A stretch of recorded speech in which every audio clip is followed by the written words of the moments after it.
반갑습니다. 나무 아카데미입니다. 오늘은 고1 국어 지학사 6단원 소단원 첫 번째 도요새에 관한 명상에 대해서 분석해 보도록 하겠습니다. 먼저 이 작품에서는 어떤 문제들이 주로 출제되었는지 살펴보도록 하겠습니다. 첫 번째, 도요새, 동진강, 닐스의 이상한 여행과 같은 동화 등 주요 소재가 지니는 의미를 묻는 문제가 출제되었습니다. 그리고 병국과 노무과장 및 공장 측 사람들의 가치관 차이를 묻는 문제가 출제되었습니다. 또한 보통 서사 장르에서 많이 나오는 유형이죠. 내용에 대한 이해를 묻는 문제, 인물의 말하기나 행동을 통해 알 수 있는 인물의 심리와 태도를 묻는 문제가 출제되었습니다. 학습활동인 허생전과 허생의 처에서는 등장하는 인물들의 특징과 가치관을 묻는 문제가 출제되었습니다. 도요새에 관한 명상을 분석해 보도록 하겠습니다. 철새 도래지인 동진강 하구에는 언제부터인가 도요새가 사라지고 있다. 재수생인 병식은 돈을 벌기 위해 친구와 함께 새를 밀렵하는 일을 한다. 병식은 병국의 동생으로 도요새를 밀렵하여 돈을 버는 인물입니다. 등장인물에 대한 문제를 묻는 문제가 매년 출제되고 있습니다. 병식은 도요새를 밀렵하여 경제적 이익 추구의 대상으로 삼는 현실적이고 이해타산적인 인물임을 확인하고 넘어가야겠습니다. 서울에서 대학을 다니던 형 병국. 병국은 시국 사건에 연루되어 제적된 후 낙향하여 자책감을 갖고 생활한다. 병국은 동진강 하구의 오염원리를 밝혀야 한다는 문제의식을 가지고 있는 인물이며 또한 적극적으로 행동하는 인물입니다. 병국은 동진강의 철새, 즉 도요새들이 사라지는 원인을 밝히려고 노력하고 있습니다. 나는 아버지입니다. 병식과 병국의 아버지는 북에 가족을 들어온 실향민입니다. 실향민은 고향을 잃고 타향살이를 하는 사람인데요. 해당 부분에서 알 수 있는 것은 나가 가족과 함께 떨어져 있는 상황이라는 것입니다. 바로 실향민이라고 하는 단어에서 추측할 수가 있죠. 이 소설은 1인칭 주인공 시점으로서 1부에서는 병식의 시점, 2부에서는 병국의 시점, 3부에서는 아버지의 시점으로 전개가 됩니다. 이 3부가 교과서 수록 부분으로서 서술상의 특징을 묻는 문제에서 이야기 속 인물, 즉 나가 겪는 일련의 상황들이 통해서 떠올리는 생각을 서술하고 있다가 오른손지로 출제될 수 있습니다. 4부에서는 작가의 시점으로 서술의 시점이 변화하는데요. 작품 전체를 고려한 감상에서 각 부마다 시점을 달리하여 등장인물의 내면 시점을 보다 효과적으로 드러내고 있다가 오른선지로 출제될 수 있습니다. 이어서 보도록 하겠습니다. 제시된 부분은 동진강 하구를 찾은 과거를 회상하는 장면이다. 동진읍에 정착했던 그의 가을이던가? 동진읍에 정착했던 과거를 회상하는 부분입니다. 현재와 과거가 교차하는 입체적 구성을 취하고 있다는 것이 이 작품의 특징입니다. 따라서 작품 전체를 고려한 감상을 묻는 문제에서 과거 회상과 현재가 교차되는 역순행적 구성 방식을 보이고 있다가 오른손지로 출제될 수 있습니다. 입체적 구성과 역순행적 구성 방식이라고 하는 것은 거의 같은 말로써 과거와 현재가 교차되는 구성 방식이라고 이해하고 있으면 좋겠습니다. 이렇게 작품의 특징인 역순행적 구성에 대한 문제는 매년 출제되고 있습니다. 구성상의 특징을 알고 과거와 현재를 구분하는 것, 또 시간상으로 일어난 사건의 순서 등을 잘 알고 있어야겠습니다. 전쟁 전에 고향 땅에서 본 도요새. 자, 여기서 전쟁이라고 하는 것은 바로 6.25 전쟁을 의미합니다. 계속 이어서 보겠습니다. 도요새는 이 작품의 주요 소재로서 실향민인 나와 어떤 관계가 있는지 묻는 문제가 자주 출제되고 있습니다. 도요새는 나의 처지와 대조되는 소재입니다. 그래서 나가 느끼는 쓸쓸함과 실망감을 효과적으로 대비시켜 표현하고 있습니다. 도요새 무리를 동진강 삼각주에서 발견했을 때, 동진강 삼각주라고 하는 곳은 앞으로 계속 나오겠지만 나의 향수, 고향을 그리워하는 마음을 자극하는 공간입니다. 나는 마치 헤어진 부모와 동기간과 약혼녀를 만난 듯 반가웠다. 도요새는 고향의 가족들을 떠올리게 하는 매개체로서 나, 아버지가 전쟁통에 북에 가족을 두고 온 실향민임을 알 수가 있습니다. 따라서 윗글에 나타난 사회적 상황을 묻는 문제에서 분단으로 인해 고향을 상실한 실향민들이 고향에 대한 그리움을 갖고 있었다가 오른손치로 출제될 수 있습니다. 또한 아버지에게 도요새는 고향의 가족들을 떠올리게 하는 존재이다. 고향에 대한 그리움을 불러일으키고 있다가 역시 오른손지로 출제될 수 있습니다. 정리하면 도요새는 고향의 가족들을 떠올리게 하는 매개체로서 분단으로 인해 고향을 상실한 실향민들의 그리움을 더 부각시키는 소재라고 할 수가 있습니다. 전년도와 달리 소설 속에 나타난 사회적 상황을 묻는 문제가 출제되었습니다. 앞으로도 계속 출제될 수 있는 유형이기 때문에 작품에서 어떠한 사회적 상황이 등장하고 있는지 잘 살펴보아야겠습니다. 또한 도요새의 의미를 묻는 문제는 매년 출제되고 있는 유형입니다. 따라서 도요새라고 하는 소재의 특징을 잘 알고 있어야겠습니다. 너희들, 여기서 너희들은 도요새를 의미합니다. 너희들이 휴전선 위 통천에 걸쳐 여기로 날아왔으려니. 네, 계속해서 나와 도요새의 처지를 대비하고 있는 것을 볼 수 있습니다. 도요새는 나와 달리 남북을 자유롭게 왕래할 수 있는 존재로서 객관적 상관물로 쓰이게 됩니다. 하지만 감정이입의 대상은 아닌데요. 네, 객관적 상관물이라고 하는 것은 인물의 감정을 드러내기 위하여 등장시키는 소재입니다. 그리고 감정이입이라고 하는 것은 그 인물의 감정이 투영된 소재를 의미하게 되는데 도요새와 나는 서로 처지가 상반되어 있으므로 객관적 상관물이 될 수는 있지만 감정이입의 대상이 될 수는 없습니다. 이어서 보겠습니다. 너희들이 휴전선 위 통천을 거쳐 여기로 날아왔으려니 하고 대답 없는 물음을 던지면 울컥 사무쳐 오는 향수. 향수는 고향을 그리워하는 마음입니다. 내 심사를 못 견디게 긁어 놓았다 라고 하고 있습니다.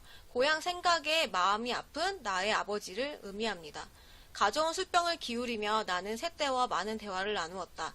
이렇게 나가 새떼와 많은 대화를 나누는 것은 이 도요새 무리를 북에 두고 온 그리운 가족이라고 생각하기 때문이겠습니다. 내가 말하고 내가 새가 되어 대답하는 그런 대화를 아무도 이해할 수 없을 것이다. 새가 고향 땅 부모님이 되고 형제가 되고 어떤 때는 약혼자가 되어 내게 들려주던 그 많은 이야기를 나는 기쁨에 들떠 때로는 설움에 젖어 화답하는 그 시간만이 내게는 살아있는 진정한 시간이었다. 이 부분을 통해서 현실의 삶에서 삶의 의미를 찾지 못한 채 과거의 삶을 그리워함을 알 수가 있습니다. 그래서 새와 이야기를 나누면서 때로는 그 부모님과 형제와 약혼자를 만나는 기쁨이 느끼기도 하고요. 때로는 현실적으로 불가능한 상황 때문에 서러움을 느끼면서 화답하게 되는데 이 나에게는 그 시간이 진정한 시간으로 느껴지게 됩니다. 이 구절에 대해 통해서 과거의 삶을 그리워하고 고향에 대한 그리움의 깊음을 알 수 있음을 확인할 수가 있습니다. 나는 실향민이기 때문에 타향에서의 삶에 만족하고 있는 사람은 아닙니다. 네, 이런 부분들을 정확하게 파악하고 있어야겠죠. 세월의 부침 속에 고향에 대한 내 향수도 차츰 식어갔다. 산업화 전후로 한 세월의 흐름을 보여주고 있습니다. 생태계 파괴로 도요새가 사라지면서 나의 향수도 식어감을 나타냅니다. 여기서 이 부분이 조금 헷갈릴 수 있어서 중요한 부분인데요. 나는 고향에 대한 향수가 있지만 시간이 지나가면서 그 향수는 식어가고 있음을 확인할 수 있습니다. 이제 새떼가 부쩍 줄어든 동진강 하구. 이 동진강 하구에 시간이 지나면서 새떼가 줄어든 모습은 산업화로 인한 환경오염으로 생태계가 파괴되는 모습을 보여줍니다. 내 인생도 함께 황혼을 맞고 있었다. 계속 보겠습니다. 동진강. 동진강은 역시 이 작품에 등장하는 주요 소재로서 현실의 문제를 비판하기 위한 공간입니다. 생태계가 파괴된 자연의 모습을 나타내고 있습니다. 동진강 역시 도요새와 같은 중요한 소재이기 때문에 이 소재의 의미를 정확하게 파악하고 있어야겠습니다. 동진강이 악취 풍기는 폐수로 변해버렸기 때문에 였다라고 되어 있는데요. 새떼가 줄어든 이유는 폐수 때문임을 지적하고 있습니다. 이 폐수는 공장 따위에서 쓰고 난 뒤 버리는 물을 의미하기 때문에 산업화를 드러내는 주요 소재입니다. 산업화로 인한 환경오염을 의미하고 있습니다. 지금 보는 바다 역시 헤엄쳐 북상하며 며칠 내 곧 고향에 도착할 수 있을 것 같던 거리가 까마득히 멀어 보였다. 이어서 보겠습니다. 이 거리가 까마득히 멀어 보였다라고 하는 것은 고향에 대한 심리적 거리가 그만큼 더 멀어졌음을 의미하게 됩니다. 철새나 나그네는 휴전선을 넘어 자유로이 왕래하건만 나는 그곳으로 갈 수 없다는 안타까움만 해가 갈수록 내 이마에 깊은 주름을 새겼다. 계속 나오고 있죠. 도요새는 자유로이 왕래할 수 있지만 나는 그곳에 갈 수가 없습니다. 그렇기 때문에 나의 실망감과 나의 그리움이 더욱 커지게 되는데요. 여기에서 또 중요한 부분은 안타까움만 해가 갈수록 내 이마에 깊은 주름을 새겼다 라고 하는 것입니다. 추상적인 대상, 안타까움이나 시간의 흐름을 깊은 주름을 새겼다 라고 하는 구체적인 장면으로 형상화하고 있습니다. 따라서 시간의 흐름이라는 추상적 대상을 구체적인 소재로 형상화하고 있다 라고 하는 말이 옳은 선지로 출제되고 있습니다. 이 부분은 매년 출제되고 있는 만큼 깊은 주름에 담긴 나의 감정이나 표현의 특징에 대해서 잘 알고 있어야겠습니다. 이어서 보겠습니다. 담배를 한 대 피워 물고 나는 여느 날처럼 신문을 폈다. 현재로 돌아왔습니다. 나는 집에서 신문을 보고 있습니다.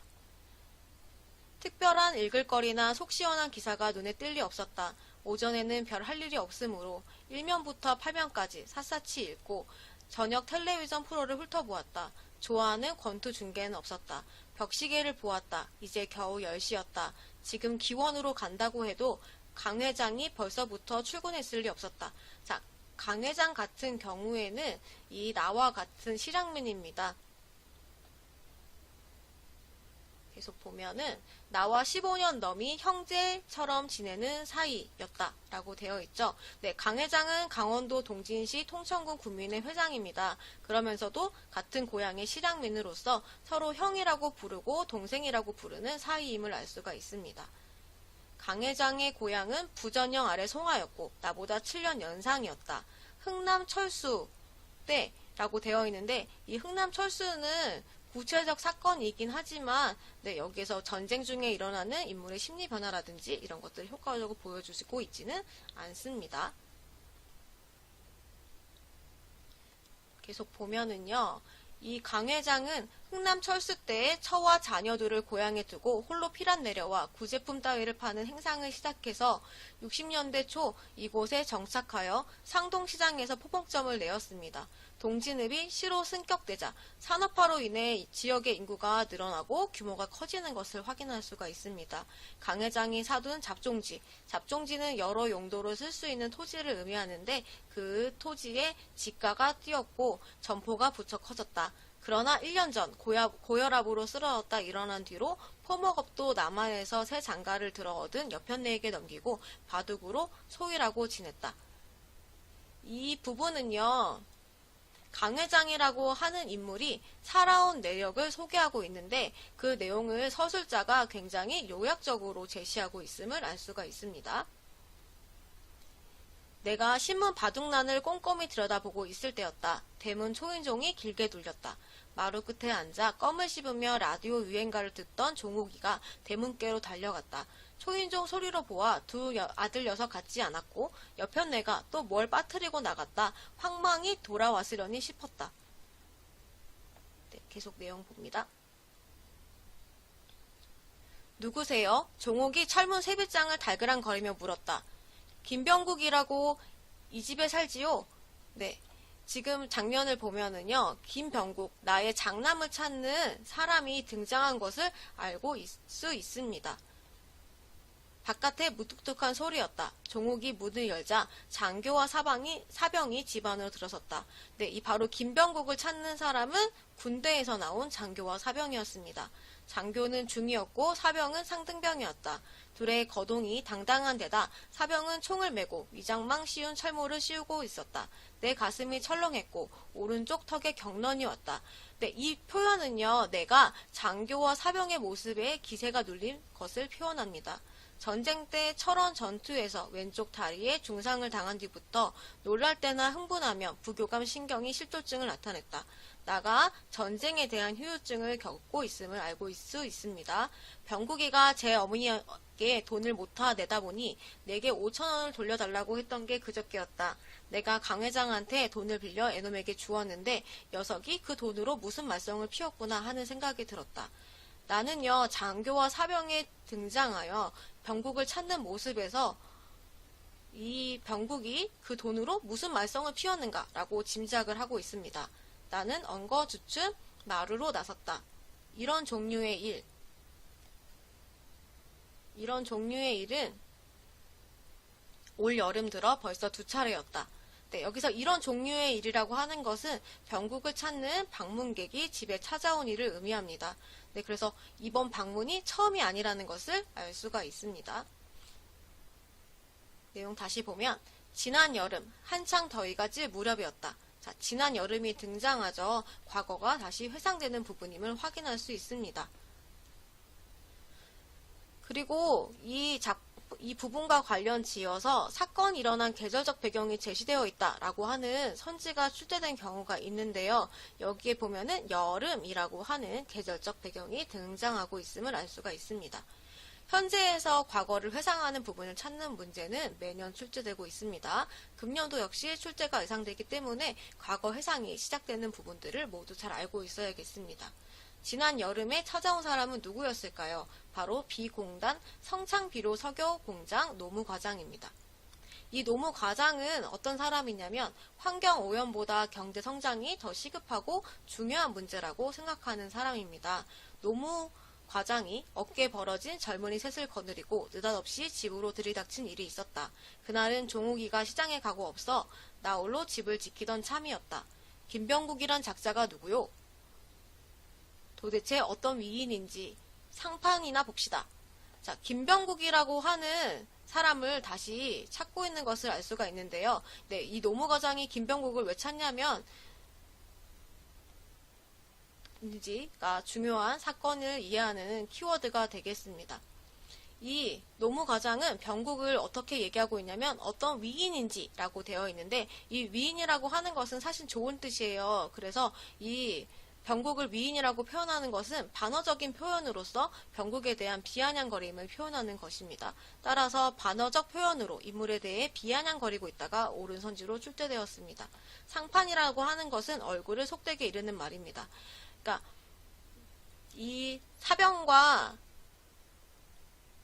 장교가 오기 전에 지난 여름에 먼저 병국을 찾는 사람들이 있었음을 확인할 수가 있습니다. 그것은 바로 성창비료 석유 공장의 노무과장과 젊은이들인데요. 네, 이 사람들이 왜 병국을 찾았는지 보도록 하겠습니다. 젊은이 그 하나가 주먹을 내두르며 기세등등하게 말했다. 내 아들놈인데 당신네는 누구요? 기세에 눌려 내 목소리가 더욱 더듬거렸다. 자, 나는요 평소에도 말을 더듬는 버릇이 있습니다. 그런데 더욱 심하게 더듬거리는 모습에서 이 사람이 소심한 인물임을 짐작할 수가 있습니다. 따라서 평소에도 말을 더듬는 인물이 기세에 눌려 더욱 말을 더듬는 모습을 통해 인물의 소심한 성격을 알 수 있다가 옳은 선지라고 할 수가 있습니다. 당신 자식이람 아직 맞박이 새파란 놈이겠군. 그 새끼 좀 봅시다. 다른 젊은이가 윽박질렀다. 아들은 지금 없소. 무슨 일인데 이러는 거요? 그 자식 간대를 불어요. 당장 작사를 내고 말 테니. 네, 매우 험악한 기세가 나타나고 있습니다. 또 다른 젊은이가 방문이 열린 큰 방과 건너방을 기웃거리며 말했다. 마흔쯤 되어 보이는 노무과장이란 자가 내게 정중하게 인사했다. 이 노무과장이라고 하는 사람은 젊은이들과 달리 격식과 예의를 갖춘 인물임을 확인할 수가 있습니다. 이거 소란을 피워 죄송합니다. 병국이란 자제분을 만날 수 없겠습니까? 노무과장이 젊은이들을 제지시키고 말했다. 마루에라도 좀 앉으십시오. 앉고 자시고 할 시간이 없단 말이오. 한 젊은이가 말했다. 가만히 있자. 병국 1차 찾자면 아무래도 힘들겠어요. 자정이 돼야 돌아오니 난 난들 행선지를 알 수 있어야죠. 사실을 말씀드리자면 선생님 자제분, 선생님 자제분이라고 하는 것은 병국을 의미합니다. 우리 회사를 상대로 관계 요로에 진정서를 보냈습니다. 자, 바로 이 부분에서 알 수 있는 것은 노무과장이 병국을 왜 찾아온 것인지, 그 이유를 확인할 수가 있게 되는데요. 진정서라고 하는 것은 실정이나 사정을 진술하여 적은 글입니다. 이 진정서는 사건의 발달이자 동시에 갈등의 원인이 되는 소재로서 이 작품에서 굉장히 주요한 소재가 됩니다. 왜냐하면 작품의 주제와도 관련을 맺고 있기 때문입니다. 계속 내용 보도록 하겠습니다. 이 작품에서 이 부분을 보면은요, 요약적 제시라고 하는 말이 선지로 등장하는 경우가 있는데요. 요약적 제시는 앞서 아까 강 회장에 대해서 서술자가 짧게 말했던 것처럼 어떠한 내용을 압축적으로 이야기하는 것입니다. 해당 부분은 인물의 대화로 진행되는 부분으로서 요약적 제시가 아님을 알고 있어야겠습니다. 이어서 봅니다. 노무과장이 찾아온 이유를 설명했다. 여기 시 보건과에 접수한 진정서 사본을 보십시오. 앞단락들과 비교하여 단락의 서술 방식이 달라졌음을 확인하고 수 있습니다. 앞서서 서술자의 직접 서술 방식, 서술자가 사건을 직접 말해주거나 요약하며 앞서 설명했듯이 강 회장의 삶이라고 하거나 이런 것들을 서술자가 굉장히 요약적으로 설명했죠. 이렇게 설명하던 방식에서 등장인물 간의 대화 방식, 장면을 그대로 보여주는 것으로 서술 방식이 바뀌고 있음을 알 수가 있습니다. 이렇게 인물의 대화 방식으로서 서술 방식을 나타나면 인물의 행동이나 심리를 생생하게 묘사할 수 있고 사건이 보다 극적이고 현장감 있게 제시될 수 있습니다. 노무과장은 마루에 걸터앉아 주머니에서 복사판 서류를 꺼냈다. 종이를 받아든 내 손이 떨렸다. 여기서 알 수 있는 것은 아들에 대한 걱정 때문에 또 워낙 소심한 인물이기 때문에 이 종이를 받아든 손이 떨렸음을 알 수가 있습니다. 방 안으로 들어가 돋보기 안경을 찾아 낄 틈도 없이 희미한 글자를 대충 훑어보았다. 돋보기 안경을 찾지도 않고 읽은 것은 마음이 급해져서 나온 행동이라고 추측할 수 있겠습니다. 그러면 진정서의 내용을 살펴보도록 하겠습니다. 성창비료 석유 공장은 연간 40억 규모의 흑자를 내고 있으면서도 폐기 처리 과정에 대한 근본적인 개선책이 전혀 없음이 입증되었다. 병국이 진정서를 내게 된 이유입니다. 이 공장에서 폐기 처리를 하는데 그 과정에서 근본적인 개선책이 없다는 것이 바로 병국이 진정서를 낸 원인이라고 할 수가 있습니다. 지난 8월 4일 새벽 2시 20분 당 공장은 야음, 밤의 어둠을 틈타 암모니아 가스를 다량으로 배출하여 그 가스가 폐교천을 따라 안개처럼 덮쳐와 동진강 하류로 확산된 바 있다. 이로 인하여 새벽 4시 10분 동진강 하류에서 오징어 잡이에 출어하려던 어민 18명이 심한 두통과 구토증으로 실신한 사건이 있었다. 당사는 기계 밸브가 고장나서 가스가 샜다고 변명했지만 이런 사건은 일주일을 주기로 이미 수십 차례 반복되었음이 입증하며 관계 자료를 붙였습니다. 별첨. 이로 인하여 당사는 일부러 밸브를 틀어 못 쓰게 된 가스를 배출하고 있음이 객관적으로 입증되고 있음으로써 라고 하는 것이 바로 병국이 낸 진정서의 내용인데요. 그 진정서의 내용을 간단히 요약하면 성창비료 석유 공장의 폐기물 방류로 인해 이 동진강 환경이 오염되고 있다 라고 하는 것입니다. 이 부분과 관련 지어서 진정서 내용을 보여줌으로써 환경오염의 심각성을 드러내고 현실의 문제점을 지적하고 있다가 옳은 선지로 출제되고 있음을 알 수 있습니다. 다시 말해서 병국은 성상비료 석유 공장이 동진강의 환경을 오염시키는 문제에 대해서 문제를 삼고 있다라고 정리할 수 있겠죠. 계속 내용 이어보겠습니다. 정신병자가 쓴 낙선 읽을 필요도 없소. 자, 진성서에 대한 공장 측의 반응이 나타내고 있습니다. 공장들은 환경오염에 대해 개의치 않으며 이 진정서의 내용을 받아들일 의사가 없음을 확인할 수 있습니다. 따라서 내용 이해를 묻는 문제에서 공장 측은 환경의 오염에 개의치 않으며 진정 내용을 받아들일 의사가 없음을 확인할 수 있다가 옳은 선지로 출제될 수 있고요. 네, 경제 성장으로 인한 환경 오염 문제는 모든 사람들의 공통된 해결 관제가 틀린 선지임을 알 수가 있습니다. 왜냐하면 병국처럼 환경 오염 문제에 관심을 가진 사람도 있지만 공장 측 사람처럼 이런 환경 문제에 대해서 관심을 갖지 않은 사람들도 많았기 때문임을 작품에서 알 수 있기 때문입니다. 이 부분에서 또 확인할 수 있는 것은 인물의 태도, 다시 말해서 병국과 공장 측 사람들의 태도를 대비적으로 제시함으로써 산업화 시대에 맞물린 정치적, 사회적 문제를 형성하고 있다가 혹시 옳은 선지로 출제되었음을 확인할 수 있습니다. 이 부분에서 중요한 것은 병국과 공장 사람들의 상반된 태도입니다. 네, 이런 부분들을 정확하게 파악하고 있어야겠습니다. 한 젊은이는 내가 읽던 진정서를 낚아챘다. 아들놈이 낸 진정서 틀림없습니까? 노무 과장에게 내가 물었다. 분명합니다. 알고 보니 자제분은 이 방면의 상습범이더군요. 네, 상습범, 범죄자죠. 노무 과장은 병국을 범죄자처럼 표현하고 있습니다. 지난 6월에는 풍천화학을 상대로 진정서를 낸 바 있습니다. 풍천화학 역시 야음을 틈타 카드뮴, 수음 등 중금속 물질을 다량 배출하여 동진강 하류 삼각주지대 각종 새 300여 마리와 물고기들을 떼죽음을 했다니요. 사람이 아닌 한가 새나 물고기가 죽은 걸 두고 말입니다. 병국이 진정서를 보낸 것이 이번 첫 번째가 아님을 알 수가 있습니다. 병국은 지난 6월에 풍천화학이 중금속 물질을 배출하는 사건을 문제 삼아 역시 진정서를 낸 바가 있습니다. 자, 이에 대해서 노무 과장은 사람이 아닌 한가 새나 물고기가 죽은 걸 두고 말한다 라고 이야기하고 있는데 여기서 알 수 있는 노무 과장의 가치관은 환경 문제에 대한 관심이 없고 사업적 이익만을 생각한다 라고 하는 것입니다. 인간 이외의 생명을 하찮게 생각하는 인간 중심적인 가치관이 드러나고 있습니다. 이 인간 중심적인 가치관과 반대되는 것은 바로 그런 물고기와 같은 아니면 새와 같은 이런 동물들도 함께 생태계를 구성하는 사람과 동등한 지위를 가진 것이다 라고 생각하는 게 생태주의적 가치관인데요. 이 노무 과장은 생태주의적 가치관이 아닌 인간 중심적 가치관을 가진 인물임을 확인할 수가 있습니다. 이어서 보겠습니다. 노무 과장이 열을 띠더니 새나 물고기란 말을 힘주어 강조했다. 기가 막혀서 제 놈이 시신했다거나 가족이 떼죽음 당했다면 또 몰라. 계속해서 인간 이의 생명을 고려하지 않는 것을 확인할 수 있습니다. 한 젊은이가 가소롭다는 듯 시큰둥 말했다.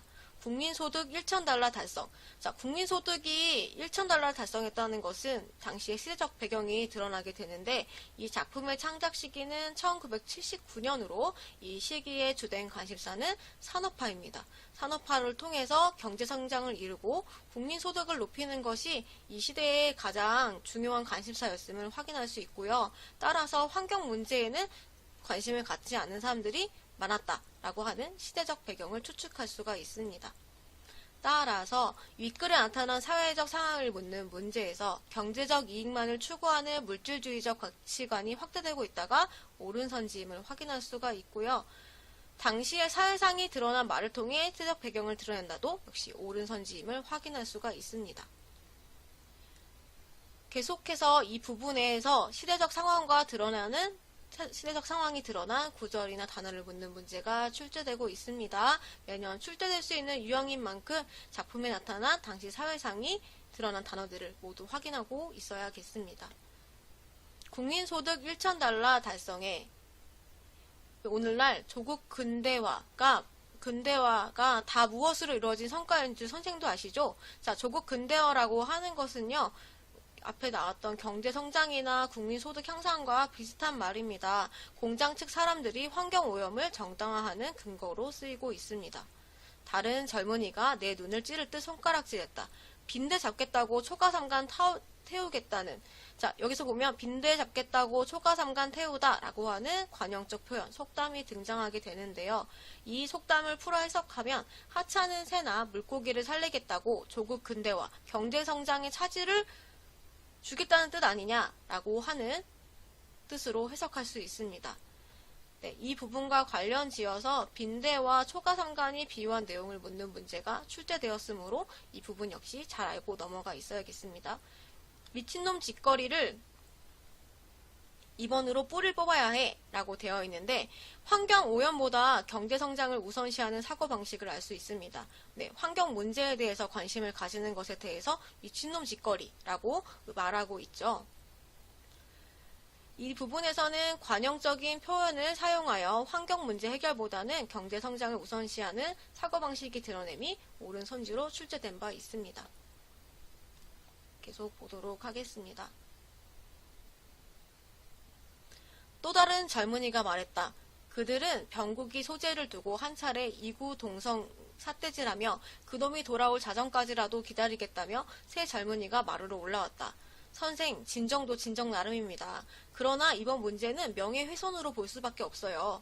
네, 이 진정서를 낸 병국을 명예훼손이라고 이야기하고 있는데 적반하장의 태도가 드러납니다. 간혹 기계 고장으로 가스가 새는 수가 있긴 합니다. 네, 계속해서 폐기물 방류가 고의가 아님을 내세워서 책임을 회피하려고 하고 있는 모습을 보이고 있어요. 그러나 그걸 고의로 몰아붙이는 이런 진정에는 우리가 오히려 명예훼손으로 자제분을 고발할 수도 있다는 것을 아셔야 해요. 자, 나를 은근히 협박하고 있죠. 병국이 오히려 우리 회사의 명예를 훼손한 것이다. 그래서 우리가 고발할 수도 있다. 라고 하는 것을 나에게 이야기함으로써 은근히 협박을 하고 있습니다. 선생도 지난번 반상회를 나갔다면 우리 비공단에서 돌린 공문을 받아보았을 겁니다.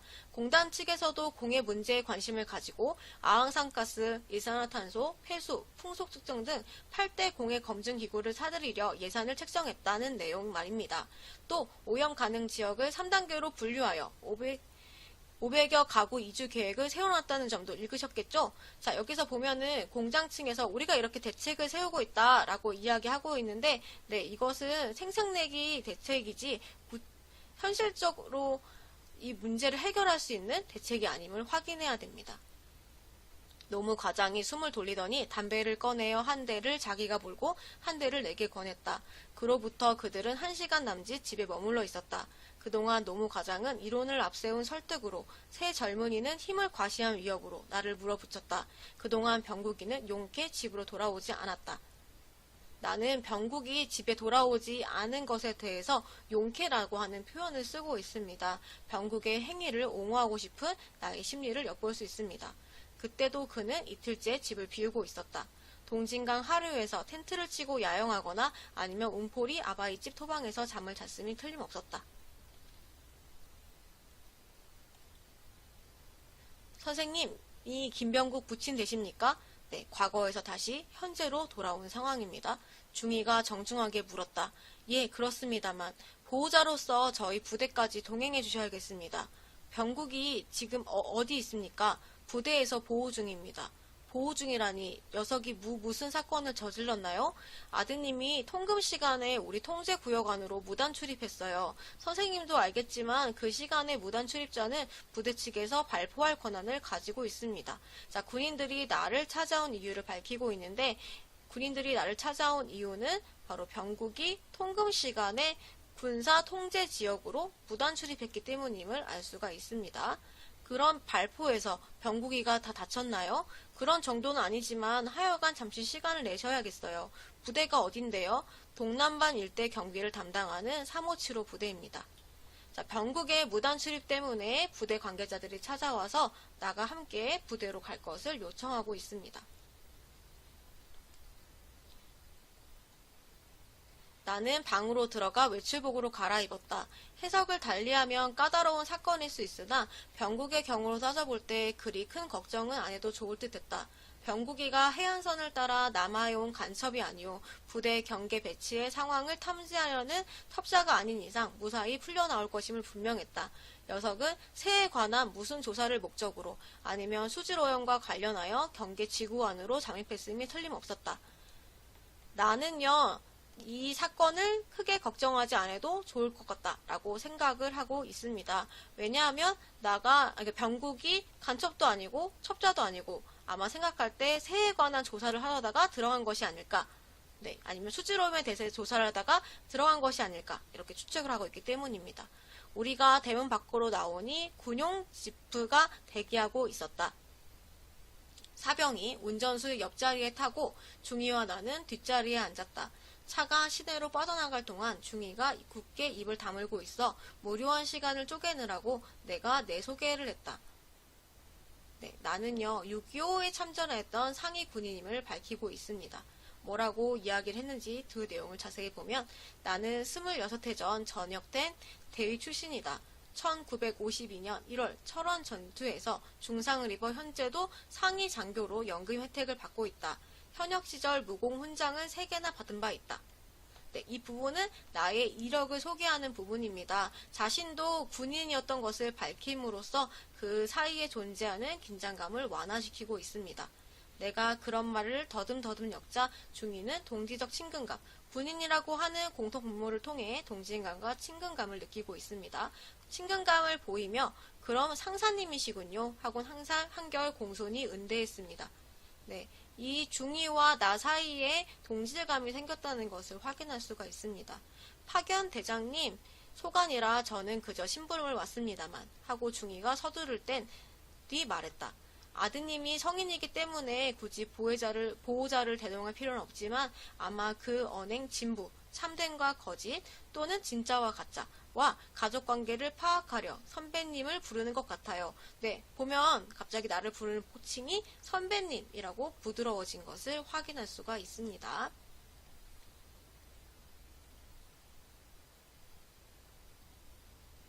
그럼 혹 제 아들놈이 철새 휴식 장소나 그 은신처를 찾으려 통제 구역 안으로 들어간 게 아닌가요?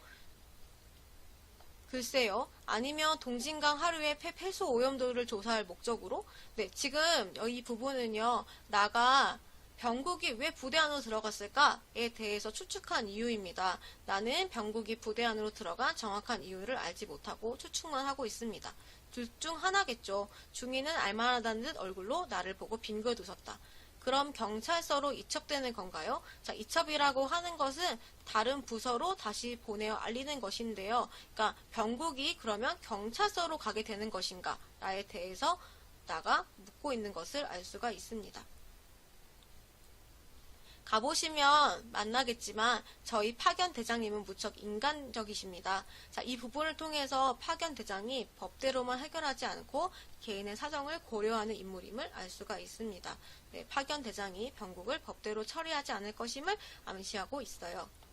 나는 더 물을 말이 없었다. 중이 어투로 보아 크게 걱정하지 않아도 되겠다고 안심했다. 네, 파견 대장이 인간적이라는 말에 나의 걱정이 다소 해소되는 모습을 볼 수 있습니다. 어느덧 차는 시내를 빠져나와 석교천을 끼고 사방이 트인 해안시대를 달렸다. 나는 지프 차창으로 밖을 내다보았다. 황량한 공안지 멀리로 비공단의 공장 굴뚝들이 보였다. 바다에서 불어오는 바람에 밀려 연기가 시내 쪽으로 날아갔다. 그중 삼형정유 공장으로 짐작되는 굴뚝에 가스를 태우는 불꽃이 중동유전지대처럼 붉은 열을 날름거렸다. 자, 이 부분이 매우 중요한 표현입니다. 공장 굴뚝에서 가스를 태우는 불꽃을 뱀이나 악의 혀처럼 묘사하고 있는데 산업화에 대한 비판적 의식을 드러내는 표현이라고 할 수 있겠습니다. 이 부분과 관련 지어서 내용 이해를 묻는 문제에서 공장 굴뚝에서 가스를 태우는 불꽃을 묘사한 문장으로 산업화에 대한 비판적 의식을 드러내고 있다가 오른손지로 출제된 바 있고요. 표현의 의미를 묻는 문제에서 불꽃을 악기의 혀처럼 묘사함으로써 산업화에 대한 비판적 의식을 드러냈다 역시 오른손지로 출제된 바 있습니다. 또한 비유를 통해 산업화에 대한 비판적 인식을 표현하고 있다도 오른손지로 출제되었습니다. 보시다시피 해당 부분에 대해서 많은 문제들이 출제되고 있음을 알 수가 있습니다. 그렇기 때문에 붉은 혀를 날름거렸다 라고 하는 표현의 의미에 대해서 알고 있어야겠죠. 이 표현은 산업화에 대한 비판적 인식을 드러내는 표현입니다. 그 불꽃을 휩싼 검은 연기가 분진을 남기며 서쪽 하늘로 날아갔다. 삼각주 갈대밭과 해안 구릉 사이로 바다가 보이자 지프는 휘어진 길을 따라 남쪽으로 꺾어들었다. 나는 사창을 열었다. 소금내 섞인 바닷바람을 마시자 뭉쳐 누웠던 희열이 내 몸을 천천히 달구었다. 자, 나는 차창을 열고요. 그래서 바닷바람을 맞게 됩니다. 이 부분을 통해서 알 수 있는 것은 바다와 관련된 즐거운 기억을 가지고 있다라고 하는 건데요. 바로 여기 희열이란 표현에서 우리가 그것을 추측할 수가 있습니다. 나는 바다에 눈을 주었다. 그래서 이제 바다를 통해서 과거 회상이 시작됨을 알 수가 있습니다. 자, 가을 햇살 아래에 바다의 자물결이 반짝거렸다. 나는 바닷바람을 마시며 숨을 크게 내쉬었다. 어릴 적부터 병국이 그 그놈은 바다를 무척이나 좋아했더랬죠. 중이를 돌아보며 내가 말했다. 저도 고향이 인천입니다만 소년들에게 바다는 늘 큰 꿈을 키워주죠. 큰 꿈 그렇다. 자, 이 부분부터 과거 회상이 본격적으로 시작이 됩니다. 그 내용을 살펴보겠습니다.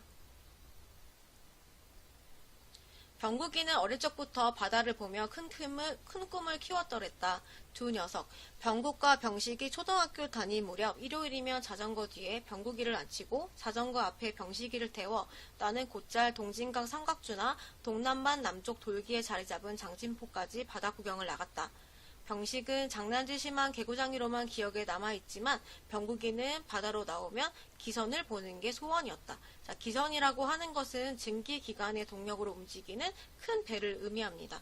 동남만이 공업화의 거센 물결을 타자 한각 고래잡이 기지였던 장진포가 항만 준설 공사를 마쳐 이제 몇만 톤급의 배까지 들어오게 되었지만 이라고 되어 있는데요. 그러니까 원래 이 지역은 고래잡이 배나 왔다 갔다 하던 작은 항구였는데 이 지역에도 공업화, 산업화의 물결을 타고 이제는 큰 배들이 들어오게 되었다라고 하는 거죠. 자, 산업화로 인해 급변하는 시대 상황을 알 수 있습니다. 이제 몇만 톤급의 배까지 들어오게 되었지만 그 당시에는 고래잡이 배가 큰 배였다. 아버지, 저는 외국 깃발을 탄 큰 기선이 보고 싶어요. 고래잡이 배보다 더 큰 기선을 보고 싶은 병국의 소망이 드러나고 있습니다. 병국이는 말했다. 노를 젓거나 닻을 올려 바람의 힘으로 움직이는 거룻배나 통통배라 부르던 발동선은 녀석의 안중에 차지 않았다. 갈색머리, 코 큰 선원이 마도로스 파이프를 불고 알아들을 수 없는 말로 인사하는 기선이 어촌에 닿을 리 없었지만 그는 남바다, 육지에서 멀리 떨어진 바다에 기선이 지나가는 구경이라도 했으면 바랬다 라고 했습니다. 아직은 이 지역에 큰 배들이 오지 않고 고래잡이 배들만 왔다 갔다 하는 자구의 항구였기 때문에 이 병국은 멀리서라도 기선이 지나가는 모습을 보고 싶어 했음을 알 수가 있습니다. 너는 큰 배가 그렇게 타보고 싶니? 내가 물었다. 그래요. 아버지는 기선을 타보셨나요? 병국이가 조기 껍데기를 주워 파도 위로 힘껏 내던졌다. 조갑지를 삼킨 큰 파도가 해안으로 밀려왔다. 빠져나가는 썰물이 파도의 뿌리를 밀쳤다. 큰 파도가 작은 파도로 길을 낮추어 발밑까지 따라왔다. 나야 물론 여러 번 타봤어. 부산서 일본 시모노세키란 항구까지 배를 타고 건넜지. 내 목소리가 시무룩했다. 해방전 나는 오사카에서 전문학교에 적을 두고 있었다. 태평양 전쟁 말기 조선인 강제 학병 제도가 실시되지 않았다면 나는 종전을 그곳에서 맞을 뻔했다. 1944년 여름 나는 고향으로 돌아왔던 것이다. 해방은 금강산, 유점산, 말사인, 마하연에서 맞이했다. 이듬해 봄 나는 대학을 다니러 서울로 갔다. 이 내용에서 알 수 있는 것은요. 일제강점기에 나는 오사카에서 학교를 다니고 있었다는 것. 그러다가 전쟁 말기에, 태평양 전쟁 말기에 조선인 강제 학병 제도가 실시되면서 나는 학교를 그만두고 고향으로 돌아왔다 라고 하는 거죠. 여기에서 종전을 맞이했고 그 이듬해 봄에 다시 학교를 다니기 위해 서울로 갔다 라고 하는 것입니다. 아버지, 기선을 타면 거룻배보다 훨씬 기분이 좋겠죠? 배가 크니까 요동이 없어 방 속에 있는 기분이지. 가판이 학교 운동장만 하다면서요? 지금 병국은 계속 기선에 대해서 아버지에게 물어보고 있습니다. 병구가 통일되면 우리 그런 배 타고 아버지 고향으로 가자고. 거기도 바닷가니 금강산 구경도 할 수 있거든. 내가 원산에서 중학교 다닐 때 금강산에 수학여행을 갔더랬지. 또 해방되던 해는 1년 가까이 지명을 피하느라 금강산 깊은 암자 속에 숨어 살았어. 네, 지금 병국의 이야기에, 그러니까 배를 타고 싶다는 병국의 이야기에서 그런 배를 타고 고향에 가자, 아버지 고향에 가자라고 이야기하고 있습니다. 그래서 거기서 바닷가나 금강산을 구경하자라고 이야기하고 있는데 여기에서요 실향민의 통일에 대한 소망과 고향에 대한 그리움을 확인할 수 있습니다. 금강산은 세계에서 가장 아름다운 산이라면서요. 물론 그림으로도 나는 금강산만큼 아름다운 산을 본 적이 없어. 너도 들었지? 삐죽삐죽한 봉우리가 12,000개나 된다는 것 말이야. 차참 볼만하지? 내금강만 하더라도 제일 높은 비로봉이며 명경대, 동석동, 망군대, 백만봉, 조양동, 시시비폭포, 진주담이며 왜 외금강은 또 어떻고 만물상, 비봉폭포, 연조담, 지신봉, 오류동, 구룡천의 구룡연폭포. 자, 이 부분은요 지금 금강산의 지명들을 나가 열거하고 있는 것인데 여기에서 고향에 대한 간절한 그리움이 나타납니다. 그래서 지명을 열거하며 고향에 대한 그리움을 표현하고 있다가 옳은 선지라고 할 수가 있습니다. 이렇게 나가 금강산의 지명을 외우고 있는 것의 의미가 출제되고 있는데요. 자, 금강산의 지명을 나가 계속 외우고 있는 것은 그만큼 고향에 대한 간절한 그리움을 가지고 있음을 알 수가 있습니다.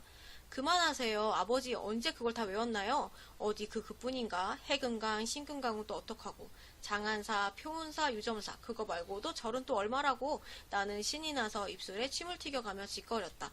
네, 나는 지금 고향에 대해 이야기를 하면서 행복감을 느끼고 있습니다. 네, 신이 나서 라고 하는 표현에서 우리가 추측할 수가 있습니다. 나만의 적적한 뒤 그곳이 그리워 지도를 펴놓고 주야장천 들여다보니 자연스럽게 외우게 된 지명이었다. 네, 한순간도 고향을 잊은 적이 없음을 알 수가 있습니다. 나는 그래서 늘 고향의 지도를 펴놓고 그 지역들을 살펴보았기 때문에 자연스럽게 이런 여러 가지 지명들을 알고 있었던 것이죠. 내 눈앞에 금강산을 일조하듯 기암절벽의 산봉우리와 청청한 폭포와 단풍으로 타오르는 떨기나무 숲이 원색 영화 장면처럼 스쳤다. 나는 내 생전에 다시 그 산을 오를 수 없을 것 같았다. 만약 내가 한 번 더 그 산을 오를 수 있다면 나는 거기에서 눈을 감아도 좋으리라고 생각하자 눈물이 돌고 코끝이 찡했다. 아버지, 저 바다 따라 북으로 올라가면 금강산에 닿겠네요. 네, 라고 하고 있어요. 자, 이 부분에 보면은 다시 말해서 나가 고향을 그리워하는 장면이죠. 네, 이 부분과 관련지어 여기서 등장하는 정석, 즉 그리움과 특히 어디에 대한 그리움이냐면 고향에 대한 그리움과 관련된 것을 유사한 것을 다른 시에서 찾는 문제가 출제되었습니다. 계속 이어서 보겠습니다. 그럼 아버지 고향 통천에도 다 닿지. 두백리라고 참 경치 좋은 어촌이란다. 해방 전에 내 할아버진 그곳에서 큰 어장을 가지고 계셨어. 나가 고향에서 경제적으로 풍요로운 삶을 살았을 것임을 짐작하고 있습니다. 왜냐면 나의 아버지가 여기서 큰 어장을 가지고 계셨기 때문이에요. 지금 살아계신다면 연세가 59, 내년에 환갑이로구나. 갈매기 2마리가 해안선을 따라 북쪽으로 날아가고 있었다. 자, 갈매기 2마리도요, 앞서 나왔던 도요새처럼 중요한 소재인데요. 이 갈매기도 나의 처지와 대비되는 존재입니다. 왜냐하면 앞에 나온 도요새처럼 나와 달리 남북을 자유롭게 왕래할 수 있기 때문입니다. 또 그래서 이 부분에서도 또 객관적 상관물이라든지 감정이입과 관련된 문제가 출제될 수가 있어요. 네, 정리하면 도요새나 기러기는 모두 객관적 상관물이지만 나의 상황과 반대되는 입장이기 때문에 감정이입은 될 수 없다라고 하는 것을 알고 있어야 됩니다. 감정이입이 되기 위해서는요, 나의 처지와 대상의 처지가 같아야 해요. 내 눈과 병국의 눈이 갈매기를 따라갔다. 저 갈매기를 타고 갈 수 있다면 내 내일 아침쯤 그곳에 도착할 수 있을 거야. 내가 한숨 끝에 풀죽은 목소리로 말했다. 아버지, 닐스의 이상한 여행이란 동화책을 읽은 적이 있어요? 네, 자, 닐스의 이상한 여행이라고 하는 동화가 등장하죠. 병국이 물었다. 아니, 그 책을 보면 닐스가 꼬마 요정 톰태를 못살게 굴다가 요술에 걸려 키가 10cm도 안 되는 난쟁이로 변하죠. 그래서 그 큰 거위를 타고 기러기 떼를 따라 정처 없는 여행을 떠나요. 참 재미있는 동화로구나. 나도 꼬마 요정 요술에나 걸렸으면 좋겠구나. 네, 나가 이렇게 하는 이유는 바로 이 닐스가 기러기 떼를 따라 여행을 갈 수 있기 때문이에요. 그래서 나도 꼬마 요정 요술에 걸려서 기러기를 타고서 정차연 여행, 다시 말해서 고향에 가고 싶은 소망을 드러내고 있습니다. 그럼 아버지만 거위를 타고 고향으로 가버리면 어떡해요? 아니지, 너희들을 태워 고향으로 떠나야지. 야, 신난다. 정말 그런 요술이 동화가 아니면 얼마나 좋을까? 과거 예상이 끝나는 부분입니다. 네. 그래서 여기 보면은 이렇게 동화와 관련지어 이야기하는 것은 통일 같은 경우에는 현실적으로 어려운 상황이다 라고 하는 비관적 인식을 동화라고 하는, 그러니까 동화라고 하는 것은 꾸며낸 이야기고 실제 이야기는 아니잖아요. 그래서 이렇게 동화처럼 현실적으로 이루어지긴 힘든 상황이라는 것을 보여주고 있습니다. 따라서 고향으로 가는 일이 현실적으로 어려운 상황이라는 비관적 인식을 드러낸다가 옳은 선지가 되고요. 그 다음에 나가 바라는 통일이 언젠가 이루어질 것의 믿음이 동화를 통해 역설적으로 표현되고 있다는 역시 틀린 선지가 됩니다. 네. 여기서 보면은 그러니까 통일이라고 하는 것이 현실적으로 어려운 상황이다 라고 하는 비관적 인식이 나타나기 때문입니다. 이렇듯이 동화의 의미를 묻는 문제가 매년 출제되고 있는 만큼 작품 속에서 닐스의 이상한 여행이라는 동화가 갖는 의미에 대해서 학습해야겠습니다. 이어서 보겠습니다. 지프가 부대 정문으로 들어섰다. 네, 다시 현재로 돌아오는 부분입니다. 본부 막사 앞에 차가 멎자 우리는 내렸다. 중위는 나를 본부 막사 파견 대장실로 안내했다. 대장은 자기 책상에서 서류처를 뒤적이다 우리를 맞았다. 그의 계급은 소령이었다. 김병국 부친 대십니다. 중위가 나를 소개했다. 그리고 덧붙여 내가 예편된 대회 출신으로 6.25 전쟁에 참전한 상위 용사라고 말했다. 그렇습니까? 반갑습니다. 저는 윤영구라고 합니다. 앉으시죠. 윤소령이 나를 회의용 책상으로 안내해 간이 철제 의자를 권했다. 그는 호인다운 인상에 목소리가 시원시원하여 중위의 파견대장은 인간적이란 말에 한결 신뢰감을 주었다.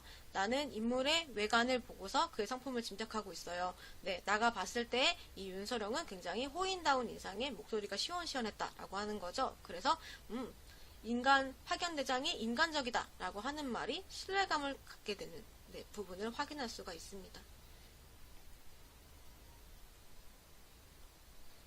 불비한 자식을 둬서 죄송합니다. 자식놈과 얘기해 보셨다면 알겠지만 천성은 착한 놈입니다. 네, 지금 보면은 일단 먼저 사과를 하고 있어요. 그리고는 이 병국이 의도를 갖고 통제구역에 무단 투집을 하지는 않았을 것이다 라고 하는 의도를 밝히고 있습니다. 의자에 앉으면 내가 말했다. 어젯밤 마침 제가 부대에서 숙식할 일이 있어 장시간 그 친구와 얘기를 나눠봤죠. 똑똑한 젊은이더군요. 자, 윤서령은 병국을 똑똑한 젊은이라고 이야기하고 있습니다. 요즘 제 딴에는 뭐 조류와 환경오염 실태를 연구한답시고 모르긴 하지만 그 일 때문에 심려를 끼치지 않았나 하는데요. 그렇습니다. 그러나 자제부는 군 통제구역 출입이 어떤 처벌을 받는지 알 텐데도 무모한 행동을 했어요. 설령 하는 일이 정당하다면 사전에 부대 양해나 협조를 요청해야죠. 자, 윤소령은요, 병국이 하는 일에 공감을 하면서도 병국에게 잘못이 있다고 지적하고 있습니다. 네, 원칙을 고수하는 성격이 드러나고 있어요. 물론 그래야죠. 자, 일단 나는 윤소령의 말에 긍정을 하고 있어요. 자, 그러면서 다시 뭐라고 이야기하냐면 야영하다 자신도 모르는 사이에 월경했겠죠. 네, 계속해서 병국의 행위가 의도적인 것이 아니다. 단순한 실수였다. 라고 하고 자식을 두둔하고 있습니다. 어떻게 한번 용서해 주십시오. 아비된 제가 주의를 단단히 시키겠습니다. 윤소령은 병국의 신상 문제는 언급하지 않고 1968년 11월 울산 삼척지구 무장공비 출연으로 그들이 저지른 만행을 예로 들었다. 자, 윤소령은요, 지금 무장공비 출연 사건을 예로 들면서 국가 보안과 경비의 중요성에 대해서 강조하고 있습니다. 그러면서 병국의 행동이 얼마나 무모한 것이었는지를 상기하고 있어요. 그들은 야함을 틈타 쾌속정으로 이용하여 동해안을 따라 남하했던 겁니다. 윤소령은 말했습니다. 그는 국제 유수의 공업단지 보안과 경비가 얼마나 중요한지를 강조했습니다. 네, 그래서 여기서 알 수 있는 것은요, 윤소령이 국가 보안과 경비의 중요성을 최우선 가치로 인식하고 있다라고 하는 것을 알 수가 있어요. 아시겠지만 우리는 실전이 없달 뿐 휴전이란 이름으로 전쟁을 쉬고 있는 준전시 상태 아닙니까? 남북 공존의 평화를 원한다면 그 평화를 확보하기 위해서라도 경각심을 풀 수 없어요. 기실 국민 복리와 재반 사업의 성장이란 것도 안보 확립. 자, 안보 확립이라고 하는 것은 윤소령이 가장 우선시하는 가치입니다. 앞에서 나왔던 노무과장 같은 경우에는 경제 성장과 같은 조국 근대화를 중요시 여긴다는 것을 알 수가 있어요. 자, 이 부분에서 당시 시대적 상황을 알 수가 있는데요. 바로 남북이 냉전 상태로 대립하고 있었던 긴장되고 경직된 사회 분위기라고 하는 것입니다. 윤소령은 다시 보면 기실 국민 복리와 재반 사업의 성장이라는 것도 안보 확립 위해서만 이루어지는 겁니다. 윤소령은 당번병을 불러 김병국군을 데려오라고 말했다. 한참 뒤 사병과 함께 병국이 파주한 대장실로 들어왔다. 자, 병국이 지금 들어오는 장면을 나타내고 있습니다. 떼고 앉은 꾀재재한 그의 몰골이 중병 환자 같았다. 점퍼와 검정 바지도 펄투성이어서 하수도 공사를 하다 나온 듯했다. 병국은 움푹 꺼진 동태 눈으로 나를 보았다. 초췌한 외양을 묘사하고 있습니다. 병국의 현재 처지와 내면을 보여주고 있어요. 이 녀석아, 넌 도대체 어떻게 되너먹은 놈이냐? 통금 시간에 허가증 없이 해안 일대에 못 다닌 줄 알면서. 자, 여기서 통금이라고 하는 게 나오는데 이 당시에 통금제도가 있었던 1970년대의 모습을 알 수가 있습니다. 내가 노기를 띠고 아들에게 소리쳤다. 네, 지금 여기 보면은 나가 아들에게 소리치고 있는데요. 뒤에 내어지는 내용으로 미루어 볼 때 나는 아들의 초췌한 모습에 안타까움을 느끼고 있지만 윤소령을 의식해서 일부러 화를 내고 있음을 알 수가 있습니다. 본인은 아니었어요. 사흘 사이 동진강하고 삼각주에서 갑자기 새들이 집단으로 죽기에 그 이유를 좀 알아보려던 게. 병국이 머리를 떨구었다. 그래도 변명은 고정하십시오. 자제분 의도나 진심을 충분히 파악했으니까요. 윤소령이 말했다. 병국은 간밤에 쓴 진술서에 통도장을 찍고 각서 한 장을 썼다. 내가 그 각서에 연대 보증을 섬으로써 우리 부자가 파견대 정문을 나서기는 정오가 가까울 무렵이었다. 네, 굉장히 긴 시간 동안 복잡하고 까다로운 절차를 거쳐서 병국이 나온 것을 알 수가 있습니다. 부대에서 나올 때 집으로 찾아왔던 중이가 병국의 사물을 인계했다. 닥털 침낭과 등산 배낭, 2인용 천막, 그리고 걸레 조각처럼 늘어진 바다오리와 꼬마 물대새 시신이 각 10구씩이었다. 네, 이걸 통해서 우리는 병국이 야영을 하며 새들의 집단 폐사 원인을 조사했음을 알 수가 있습니다. 죽은 새는 모락에 웅포리 쪽으로 걸어가며 내가 물었습니다. 네, 나는요, 환경오염과 관련된 병국의 행동에 관심을 보이고 있어요. 해부에서 사인을 캐보려고요. 폐수 탓일까? 글쎄요, 너도 시장할 테니 아바이 집으로 가서 점심 요기나 하자. 나는 웅포리 정만남을 만나 이잣돈으로 받아오라던 아내 말을 떠올렸다. 병국이는 식사 따위에 관심이 없어 보였다. 네, 병국은 오로지 죽은 원인, 사인을 밝히는 것에만 관심을 가지고 있습니다. 아버지, 아무래도 새를 독살하는 치들이 있는 것 같아요. 네, 병국이는 새들의 폐사 원인에 대해서 그들을 독살하는 사람이 있을 것이다 라고 추측을 하고 있어요. 그걸 어떻게 하니? 갑자기 떼죽음을 당하는 게 이상하잖아요. 물론 전에도 새나 물고기가 떼죽음 당하는 경우는 있었지만 이번에는 뭔가 다른 것 같아요. 물 탓이야. 이제 동진강은 강물이 아니고 동물이야. 조만간 이곳에서 새떼가 자취를 감추고 말 거야. 병국과 달리 나는 동물이 되어버린 폐수가 새들의 폐사 원인이라고 생각하고 있습니다. 뒷부분의 줄거리를 보겠습니다. 병국은 철새의 죽음과 병식이 하는 일, 다시 말해서 새를 밀렵하는 일이 관련 있음을 알게 되고 아무런 문제의식을 갖지 못하는 병식과 다툰 뒤 바다로 가는 버스에 오릅니다. 네, 병식과 병국은 가치관이 서로 다른데요. 병식에게 새는 돈벌이의 대상, 경제이익의 추구 대상입니다. 하지만 병국에게 새는 정신적인 자유의 상징, 지켜야 할 생명입니다. 그리고 또 나에게는 새는 고향에 대한 그리움을 불러일으키는 존재입니다. 이렇게 하나의 소재를 두고 다양한 인물의 생각들도 잘 파악하고 있어야겠죠. 병국은 버스에서 내려 술집을 지나가다가 통일을 기다리는 아버지의 말을 듣지만 자신의 존재가 도움이 되지 못한다는 생각으로 지나쳐버린다. 그리고 비상하는 도요새를 바라보고 따라가다 놓치고 만다. 네, 여기까지가 교과서에 수록된 도요새에 관한 명상의 전부입니다. 이어서 학습활동 지문을 살펴보도록 하겠습니다. 네, 먼저 살펴볼 것은 허생전입니다. 허생전의 내용을 보도록 할게요. 허생은 나라 안을 두루 돌아다니며 가난하고 의지 없는 사람들을 구제했다. 그러고도 은이 10만냥이 남았다. 자, 여기서 허생이라고 하는 인물은요, 물질적 가치를 경시하는 인물입니다.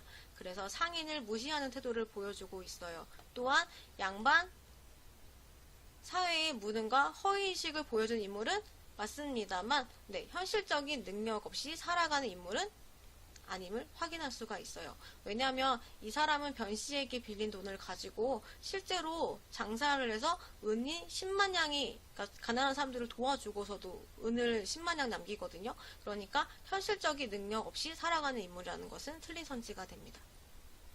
계속 보도록 하겠습니다. 이건 변씨에게 갚을 것이다. 자, 허생은 가난한 사람들을 구제하기 위해 변씨에게 돈을 빌렸습니다.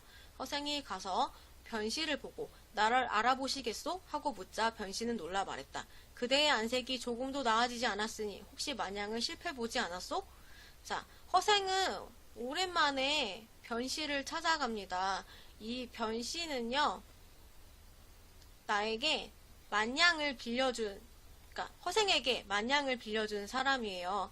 자, 그래서 허생이 나를 알아보시겠느냐? 라고 묻습니다. 묻자 변씨가 그대의 얼굴을 보니 조금도 나아지지 않은 것 같다. 이 만냥은 실패본 것이 아니냐? 라고 이야기하고 있는데 변씨는 상대방의 겉모습을 보고서 성공과 실패를 판단하고 있습니다.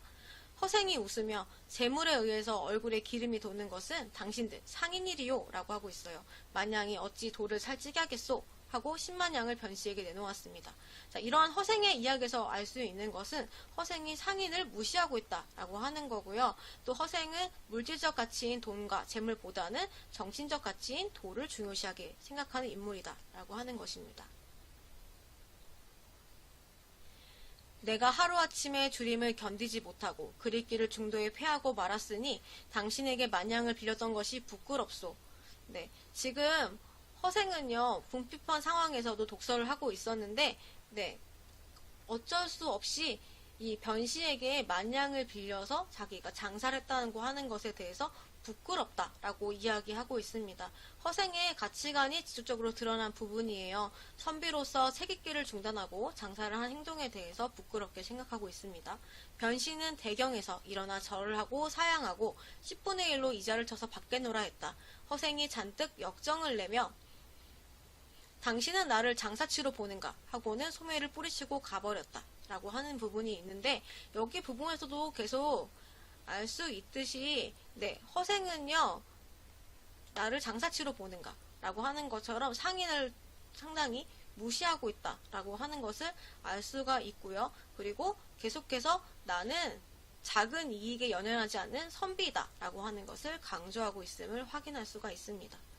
자, 그러면 나의 내용을 볼까요? 나는요, 제목이 허생의 처입니다.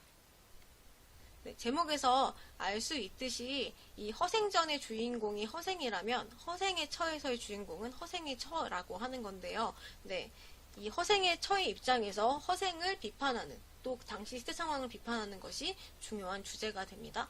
그 내용을 볼게요. 당신은 밤낮 없이 글을 읽는데 과거에 응시하지 않으니 어찌 된 것입니까? 남편은 여전히 책에 시선을 둔 채 가볍게 대꾸했다. 공부가 미숙한 때문이요. 그럼 장사라도 하여 먹고 살아야죠. 자, 지금 허생의 처는요, 허생에게 밤낮으로 글을 읽는데 왜 과거 시험을 보지 않느냐라고 이야기하고 있어요. 왜 독서만 하고 집안의 생계를 돌보지 않느냐라고 하는 내용이죠. 자, 여기서 보면 남편이 등장하는데 이 남편은 허생입니다. 네, 그래서 이 허생을 남편이라고 칭하는 것에서 이 가와 달리 허생의 처가 중심 인물로 설정되고 있다라는 것을 알 수가 있어요. 자, 허생은 독서의 목적이 학문의 수양이라고 이야기하고 있습니다. 하지만 허생의 아내는 이러한 정신적 가치보다 생계를 유지하는 물질적 가치를 중요시 생각하고 있어요. 따라서 작품에 대한 설명을 묻는 문제에서 허생의 처는 생계를 돌보는 것이 무엇보다 중요하다고 생각한다가 옳은 선지로 출제되고 있고요. 허생의 처가 물질적 가치와 정신적 가치의 조화를 추구하고 있다라고 하는 것은 틀린 설명이 됩니다. 왜냐하면 허생의 처는 물질적 가치를 정신적 가치보다 훨씬 높은 가치로 치고 있기 때문입니다. 장사는 미천이 없는데 어찌하겠소. 그러면 공장이 일이라도 하시겠죠. 공장이는 기술이 없으니 어찌하겠소. 당신은 주야로 독서하더니 배운 것이 고작 어찌하겠소 타령입니까? 사람은 생명이 있은 다음에야 무엇이든 할 수 있는 법인데 이제 우리는 굶어 죽을 지경에 이르렀으니 무슨 도리를 차리셔야 합니다. 10년을 기약하였는데 이제 7년밖에 되지 않았거늘 나더러 뭘 하라는 거요. 대체 무엇을 위해 독서하십니까? 자, 이 부분에서 지금 허생과 허생의 처가 계속 대화를 하고 있는데요. 허생의 처는 허생에게 장사라도 해보라고 했어요. 자, 그런데 미천이 없어서 어렵다고 했고요. 그러면 공장이 일을 해라 라고 했더니 그것은 기술이 없어서 어쩔 수가 없다 라고 이야기하고 있습니다. 그러면서 허생의 처는요, 계속해서 생계를 돌보는 것이 중요하다. 이상적인 학문 명분보다 실용적 가치를 중요시하고 있다는 것을 알 수 있어요. 남편은 대답이 궁해지자 책을 탁 덮고 일어나 딴소리를 했다. 애석하구나. 겨우 7년이라니. 그러고는 집을 나가 돌아오지 않았다. 네, 이어서 내용을 보겠습니다. 사람들은 남편을 뛰어난 인재라고 했다. 능히 천하를 경영할 재주가 있다고 하는 이도 있었다. 그러나 남편이 죽는지 사는지 아내가 모르고 아내가 죽는지 사는지 남편이 몰라야만 뛰어난 인재가 되는 거라면 그 뛰어난 인재라는 말은 분명 이 세상에서 쓸모없는 존재라는 뜻이리라. 네, 이 부분을 통해서 남편의 태도에 불만을 가지고 있다는 걸 알 수가 있고요. 남성 중심의 가부장적인 가치관, 당시 사회의 모습을 비판하고 있음을 알 수가 있습니다. 그렇기 때문에 허생에 대한 비판을 통해 이상만을 추구하는 남성 사회를 풍자한다가 옳은 선지가 될 수 있습니다. 매년 허생의 처를 통해 비판하고 싶은 당시 사회의 모습을 묻는 문제가 출제되고 있으니 허생의 처의 말과 행동을 보고서 어떤 점을 비판하고 있는지 잘 알고 있어야겠습니다. 세상 돌아가는 법칙이란 성현들이 주장하는 것처럼 그렇게 복잡하고 어려운 일은 아닐 것이다. 사람들이 행복하게 살며 자식을 낳고 그 자식에게 보다 좋은 세상을 살도록 해주는 것. 그거 말고 무엇이 있을 수 있겠는가. 네, 허생의 처는 대의 명분보다 소박한 가정의 행복을 추구하고 중요시하게 생각하는 인물입니다. 이 허생의 처와 관련 지어서 허생의 가부장적이고 봉건적인 성격을 비판하는 패러디 소설에다가 옳은 선지로 출제되었는데요. 패러디라고 하는 것은 이 허생이 전이라고 하는 것은 원래 있던 책이죠. 그 소설을 패러디했다라고 하는 점에서 이 소설이 패러디 소설이라고 하는 거예요. 네, 이런 패러디 소설에는 주로 이렇게 원작의 내용을 비판하는 의미가 담겨있는 경우가 종종 있기 때문에 이 작품 전체에 대해서 허생의 처라는 작품은 허생의 가부장적이고 봉건적인 성격을 비판하는 패러디 소설이구나 라고 이해하는 것이 좋겠습니다. 도요새에 관한 명상에서 우리가 내신 준비를 위해 암기해야 될 상황들에 대하여 내용에 대하여 살펴보도록 하겠습니다. 먼저 도요새에 관한 명상의 여러 가지 것들을 정리해 보도록 하겠습니다. 이 소설은 중편 소설입니다. 단편 소설보다는 길고 그 다음에 장편 소설보다는 짧은 소설이고요. 그 다음에 환경 문제에 대해 관심을 가지고 있는 환경 소설입니다. 그렇기 때문에 현실을 사실적으로 하면서도 또 생태학이라고 하는 것에 관심을 가지고 있고요. 환경에 오염되고 있는 현실을 비판하고 있습니다. 시점은 1부, 2부, 3부는 1인칭 주인공 시점이고요. 4부는 전지적 작가 시점입니다. 시간적인 배경은 1970년대 후반입니다. 네, 회상 부분에서 나타나는 주로 시간적 배경은 6.25 전후라고 할 수가 있고요. 공간은 동진강 하구, 네, 도요새가 살고 있는 곳, 그리고 도요새가 이제 사라져가는 곳이라고 할 수가 있겠습니다. 이 소설은 산업화로 인한 환경오염 문제에 대한 비판과 그 다음에 분단이라고 하는 민족의 비극적 현실에 대한 인식을 드러내고 있습니다. 소설의 특징은 과거와 현재가 교차되는 역순행적 구성 방식을 취하고 있다는 것입니다. 앞서 말씀드렸던 것처럼 각 부마다 서술 시점을 달리하여 등장인물의 내면을 효과적으로 드러내고 있습니다. 또한 바다라든지 아니면 도요새와 같은 매개물을 통해서 인물의 성격과 심리를 제시하고 있습니다. 각기 다른 가치관을 지닌 인물들을 통해서 산업화 시대 다양한 가치에 대한 독자의 판단을 유도하고 있습니다. 대표적으로 환경오염이 되는 것을 막으려고 하는 병국의 시점과 그것보다는 산업화가 더 중요하다고 생각하는 공장 사람들의 가치관이 서로 대립되어 있다라고 하는 것을 우리가 확인할 수 있었을 것입니다. 자, 그래서 조금 더 보면은요, 동진강 하구 오염에 대한 각 인물들의 생각을 한 번 더 보겠습니다. 아버지는요, 동진강이 동물이 되었으니 머지않아 sep대가 잠실 것이라고 말하고 있습니다.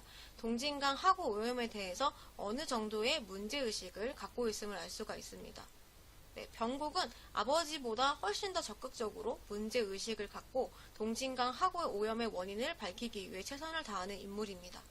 반면에 노무과장은 환경오염으로 인한 문제는 사람이 죽고 사는 문제가 아닌 새나 짐승이 죽는 하찮은 일이라고 생각을 하고 있습니다. 따라서 노무과장은 병국과 달리 환경오염보다 경제성장을 더 중요하게 생각하는 인물임을 우리가 확인할 수가 있습니다. 그 다음에는 학습활동에서 허생전과 허생애처에 등장하는 인물들을 살펴보도록 하겠습니다. 허생은 돈을 버는 물질적 가치보다는 도라고 하는 정신적 가치를 더 중요하게 생각하는 인물입니다. 변씨와 같은 상인을 무시하며 계급의식의 한계를 드러내고 있습니다. 변씨는 상대방의 외양, 다시 말해서 허생의 모습을 보고 성공했는지 실패했는지를 판단하고 있습니다. 네, 허생의 외양이 좋지 않다고 해서 실패했나 보다라고 추측을 하고 있죠. 그리고는 허생의 무모함을 깨닫고 태도를 바꾸는 인물입니다. 허생의 처는요, 경제적으로 무능한 사대부에 대해서 비판을 하는 성격을 가지고 있습니다. 이상적인 학문, 명문보다는 실용적인 가치인 생계를 돌보는 것, 이것을 가장 중요하게 생각하는 인물입니다. 같은 말로 대의 명분, 이상적인 학문과 명문과 같은 대의 명문보다 생계를 돌보는 것과 같은 소박한 가정의 행복을 추구하고 중시하는 인물로서 남성 중심의 가부장적이고 봉건적인 가치관을 비판하고 있습니다. 네, 도요새에 관한 명상과 관련하여 내신형, 수능형, 서술형 기출문제에 한 문제 정도씩 풀어보도록 하겠습니다. 먼저 내신형 기출문제를 보도록 하겠습니다. 최다 빈출 유형입니다. 작품의 서술상의 특징과 관련지어 작품 전체의 내용에 대한 감상을 묻거나 각 구절이나 인물의 의미, 작품 속에 나타나 구체적인 상황에 대해서 묻는 문제들이 출제되었습니다. 현재와 과거가 교차되는 서술상의 특징을 알고 주요 구절과 인물의 의미, 소설 속에 나타난 사회적 상황을 숙지하고 있어야겠습니다. 네, 문제를 살펴보도록 할게요. 윗글의 서술상 특징으로 가장 적절한 것을 묻는 문제입니다. 네, 전체 내용을 하나씩 선지를 살펴보도록 하겠습니다. 사건을 추적하는 방식을 통해 서사를 이끌어내고 있다. 네, 사건을 추적하는 방식은 해당 소설에서 확인할 수가 없습니다. 인물 간의 대화를 바탕으로 인물의 분열된 자의식을 드러내고 있다. 네, 인물 간의 대화가 등장하는 것은 맞습니다. 예를 들어서 나와 그다음에 공장 사람들의 대화라든지 아니면 나와 병국의 대화라든지 아니면 나와 윤소룡과의 대화라든지 이렇게 인물 간의 대화가 많이 등장하고 있지만 인물의 분열된 자의식을 드러내고 있지는 않습니다. 3번 보겠습니다. 이야기 속 인물이 일련의 상황을 경험하며 떠올리는 생각을 서술하고 있다. 네, 이 부분이 바로 맞게 되는데요. 이야기 속 인물인 나가 여러 가지 상황을 경험하며 떠올리는 생각들이 서술되고 있습니다. 중심 인물에 대한 객관적 관찰을 통해 그 내면 의식을 추측하고 있다 라고 되어 있는데, 여기서 중심 인물이라고 한다면 바로 1인칭 주인공 시점이기 때문에 나라고 할 수 있어요. 자, 이 나에 대한 객관적인 관찰은 나타나 있지 않습니다. 사건의 선후 관계에 따라 담담하게 서술하는 평면적 구성을 취하고 있다. 자, 평면적 구성이라고 하는 것은요, 입체적 구성의 반대말입니다. 네, 평면적 구성은 과거와 현재, 그러니까 시간 순으로 전개되는 구성 방식인데요. 이 소설은 과거와 현재가 서로 교차되는 과거 회상이 나타나는 입체적 구성임을 알 수가 있습니다. 따라서 답은 3번입니다. 다음은 수능형 기출문제를 보겠습니다. 주로 인물의 정서나 소재의 상징적 의미를 묻는 문제가 출제되었습니다. 그러면 문제를 같이 풀어보도록 하겠습니다. 네, 2번 문제입니다. 보기의 설명을 참고할 때 기억에 갈매기 2마리와 성격이 같은 것은? 을 묻는 문제입니다. 네, 기억에 갈매기는 어디에 등장하냐면 바로 여기 등장하는데요. 해안선을 따라 북쪽으로 날아가고 있었다라고 되어 있죠. 네, 이 갈매기 2마리는 자유롭게 고향을 갈 수 없는 나와 달리 자유를 가진 소재입니다. 네, 이것을 잘 기억하고 보기의 내용을 보도록 할게요. 감정을 객관화하거나 감정을 표현하기 위해 대상물을 가리켜 객관적 상관물이라고 일컬으며 화자의 정서, 감정을 환기시키는 모든 대상물이 이에 포함된다. 이와 달리 자신의 감정을 대상 속에 이입시켜 마치 대상이 그렇게 느끼고 생각하는 것처럼 표현하는 방법을 감정이입이라고 한다 라고 되어 있습니다.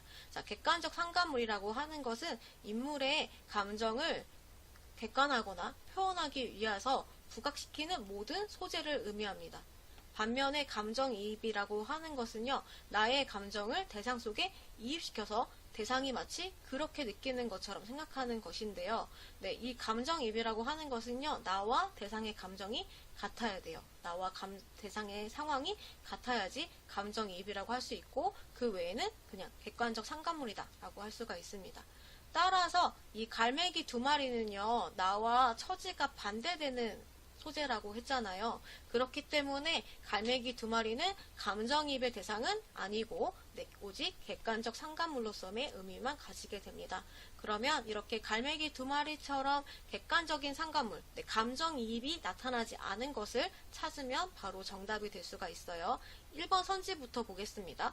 상꽁도 설게 울은 슬픈 날이 있었다. 자, 여기 보면 상꽁이라는 소재가 등장하는데 상꽁이 설게 울은 날이라고 하고 있죠. 그쵸? 네, 그래서 여기는 실제로 상꽁은 슬프지 않았지 확인할 수가 없는데, 내가 산절의 마당귀에 여인의 머리오리가 눈물 방울과 같이 떨어진 날이 있었다. 네, 바로 이 여인의 상황이 슬프기 때문에 이 상꽁이 울은 슬픈 날이라고 표현하고 있습니다. 따라서 이 기억의 1번의 내용은 감정이입이라고 할 수가 있습니다. 2번 선지 봅니다. 펄펄 나는 저 꾀꼬리 암수서로 정답구나. 외로워라 이내 몸은 니와 함께 돌아갈 거. 자, 꾀꼬리라고 하는 소재가 등장하고 있어요. 자, 꾀꼬리는 암수가 서로 정답죠. 반면에 나는 외롭습니다. 따라서 이 꾀꼬리는요, 나의 외로움을 부각시켜주는 객관적 상관물이죠. 하지만 나의 감정과 나의 상황과 반대되어 있기 때문에 감정이입은 나타나지 않았다라고 봅니다. 따라서 답은 2번입니다. 네, 계속해서 마저 선지 보도록 하겠습니다. 초롱의 불빛 지친 밤하늘 구비구비 은한물 목이 젖은 새 하마 안이 솟는 가락 눈이 감겨서 제 피한 새가 귀촉도 운다. 그대 하늘 끝 호홀로 가신 이마. 네, 지금 상황을 보면은요, 님이 하늘 끝으로 혼자 간 상황입니다. 그런 상황에서 새가 운다라고 표현하고 있어요. 네, 임을 잃은 슬픔을 이 새에 이입시켜서 새가 운다라고 표현하는 것이죠. 네, 3번에서는 감정이입이 드러납니다. 울어라 울어라 새여 자고 일어 울어라 새여 널라와 시름한 나도 자고 일어 우니로라. 네, 새야 우는구나 라고 이야기하고 있는데 너보다 시름이 많은 나도 자고 일어나 운다 라고 되어 있어요. 나도 여기 이 부분에서는 구체적인 상황을 추측할 수 없겠지만 나는 지금 울고 싶은 상황이죠. 그렇기 때문에 새한테도 울어라 울어라 라고 표현하고 있습니다. 감정이입이 나타났습니다. 천만리 머나먼 길에 고운님 이별하고 내 마음 둘 곳 없어 물가에 앉아 있으니 저 물도 내 마음 같아서 울면서 밤길을 흘러가는구나. 자, 또 역시 이별의 상황이 등장하고 있습니다. 그래서 뭐라고 이야기하냐면 저 물도 내 마음과 같아서 울면서 흘러간다 라고 이야기하고 있어요. 네, 바로 감정이입이 나타난 것을 확인할 수 있습니다. 따라서 감정이입은 나타나지 않고 객관적 상관물로서의 의미만 가지는 것은 바로 2번입니다. 여기서의 꾀꼬리는 갈매기 2마리와 같은 성격을, 유사한 성격이라고 할 수가 있습니다. 마지막으로 서술형 기출문제를 풀어보도록 하겠습니다. 비유적 표현의 의미에 대한 문제가 출제되었습니다. 도요새, 갈매기와 같은 주요 소재의 의미를 묻는 문제도 출제될 수 있습니다. 문제를 풀어보도록 하겠습니다. 위 소설의 내용을 바탕으로 A 문장에 빈대와 초가삼간에 비유한 내용을 서술하시오 라고 하는 건데요. 자, 이 부분은 공장의 젊은이가 말한 내용입니다. 빈대 잡겠다고 초가삼간 태우겠다는 미친놈 짓거리를 이번으로 뿌리 뽑아야 해 라고 하고 있는데 이 문장에서 빈대와 초가삼간이 각각 의미하는 바가 무엇인가 라고 하는 것입니다. 이 문장의 내용을 보면은 이 표현은 관용적인 표현입니다. 그래서 전체적인 내용을 봤을 때 해당 문장은 환경 보호를 위해 경제 성장을 포기할 수 없다는 말입니다. 따라서 환경 문제보다 경제 성장을 우선시하는 공장 측의 사람들의 상황을 비유적으로 표현하고 있는 것인데요. 이런 의미에서 볼 때요. 네, 빈대라고 하는 것은 이 공장 사람들이 중요하게 생각하지 않는 새나 물고기를 보호하는 것. 의미하게 되고요. 초가삼간이라고 하는 것은 조국의 근대화나 경제성장을 의미하게 됩니다. 지금까지 도요새를 위한 명상을 분석해 보았습니다. 이 모든 자료는 나무 아카데미 홈페이지에서 이용하실 수 있습니다. 감사합니다. 네, 여러분 안녕하세요. 이번 시간에는 고1 국어 지학사 6-2 단원 정서를 표현하는 글쓰기 작품은 내 유년의 울타리는 탱자나무였다를 보겠습니다.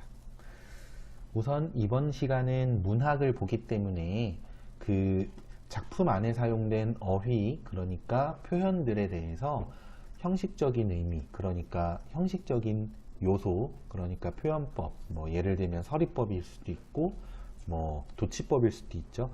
그런 것들을 알아두셔야 되고 또 작가가 어떤 단어나 소재에 부여하는 특별한 의미가 있을 거예요. 이 작품만 해도 중심 소재인 가시가 상징적인 의미를 가지고 있고 그것을 묻는 문제가 다수 나왔기 때문에 알아두셔야 되겠고요. 표현법에 대한 얘기했고요. 자, 그러면 아래로 내려가서 지문 분석을 보도록 하겠습니다. 어린 시절에 탱자를 많이 가지고 놀았던 그런 모습이 처음에 나오고요. 그 다음에는 이제 탱자 하면은 맛, 노란 손바닥, 그 다음에 냄새가 떠오른다. 순서대로 미각, 시각, 후각에 해당하겠죠. 이러한 그 표현이 나오는데 여러분들이 이게 시가 아니어도 심상이 쓰일 수 있다는 거를 좀 알았으면 좋겠어요. 문학은 갈래에 관계없이 심상이 쓰일 수는 있는데 그 중에서도 대표적인 심상 활용 갈래가 서정갈래, 그러니까 시일 뿐입니다. 아시겠죠? 자, 그 다음에 뾰족한 탱자가시에 침 발라서 그 손바닥에 붙여놓고는 이제 뭐 악수를 하자고 한다든지 그런 장난, 뭐 어렸을 때 한 번씩은 다들 칠 수 있는 장난이겠죠? 그러다가 한 번은 가시에 찔렸는데 그 부분이 퉁퉁 부은 적이 있대요. 아마도 뭐 이렇게 염증이 좀 생겼다든지 그랬나 보죠. 그러고 나서는 가시에는 아마 장미꽃, 찔레꽃, 아카시아에 있는 모든 가시에는 독이 있을 거야 라고 혼자 단정해 버렸대요. 이것은 가시에 대한 부정적 인식이 드러나는 부분이겠고, 그러다가 아버지께서는 아름다운 꽃과 열매를 지키기 위해서 가시가 있는 거다라는 걸 알려주셔요. 그럼 어때? 맛있는 열매, 아름다운 꽃을 지켜주는 거라고? 그러면 좋은 거일 수도 있겠구나. 이렇게 생각을 하겠죠. 보시면 가시의 존재 이유에 대해서 듣고 부정적 인식이 바뀌게 된다라는 거 나와 있습니다. 가시의 의미는 이렇게 부분에 따라서 계속해서 바뀝니다. 처음에는 그저 나쁜 거, 그 다음에는 자기 방어의 수단이라는 거, 이런 식으로 바뀌는데, 이어서 그 뒤에는 또 어떤 장면을 보냐. 탱자 꽃잎을 보다가 자신의 가시에 찔린 흔적을 발견했다. 자신을 지키기 위한 가시가 때로는 스스로를 찌른다는 것이 알 수 없는 슬픔을 느꼈다. 슬슬 사춘기가 오나 봐요. 그리고 여기서 중요한 거, 여기서 글쓴이는 역설적인 상황이라는 인식을 가지게 되는데, 이 역설이라는 것은 나올 때마다 중요하니까 알아두세요. 모순 속 진리로 진지는 먹는 거고, 진리로 생각하면 되겠고, 모순이라는 말은 어울리지 않는 둘 이상의 무엇, 이렇게 생각을 좀 하면 쉬울 것 같아요.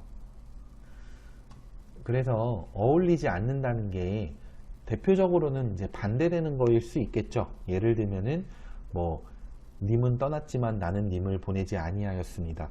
이런 시 구절이 있어요. 그것도 역설적인 표현인 게 맞는데, 이런 것도 있다. 소리 없는 아우성. 이거 생각해 보면, 자, 여기다 좀 쓸게요. 소리 없는 아우성을 생각해 보면은, 소리 없다라는 말과 아우성이라는 말이 반대말인가? 아니죠. 소리 없다의 반대말은 소리 있다예요. 그러니까 꼭 반대라고 생각할 필요는 없어요. 많은 학생들이 이 역설이라는 말에서 역자가 반대, 거꾸로 이렇게 생각을 많이 해서 반대말로 이해를 하는 경우가 많은데, 아닙니다. 소리 없는과 아우성이 어울리지만 않으면 돼요. 이게 또 부정적인 의미와 긍정적인 의미로 이해하는 경우도 꽤 있어. 왜 그러냐면, 유명한 또 역설적 표현의 그 예문에 이제 결별이 이룩하는 축복이라는 말이 있어요.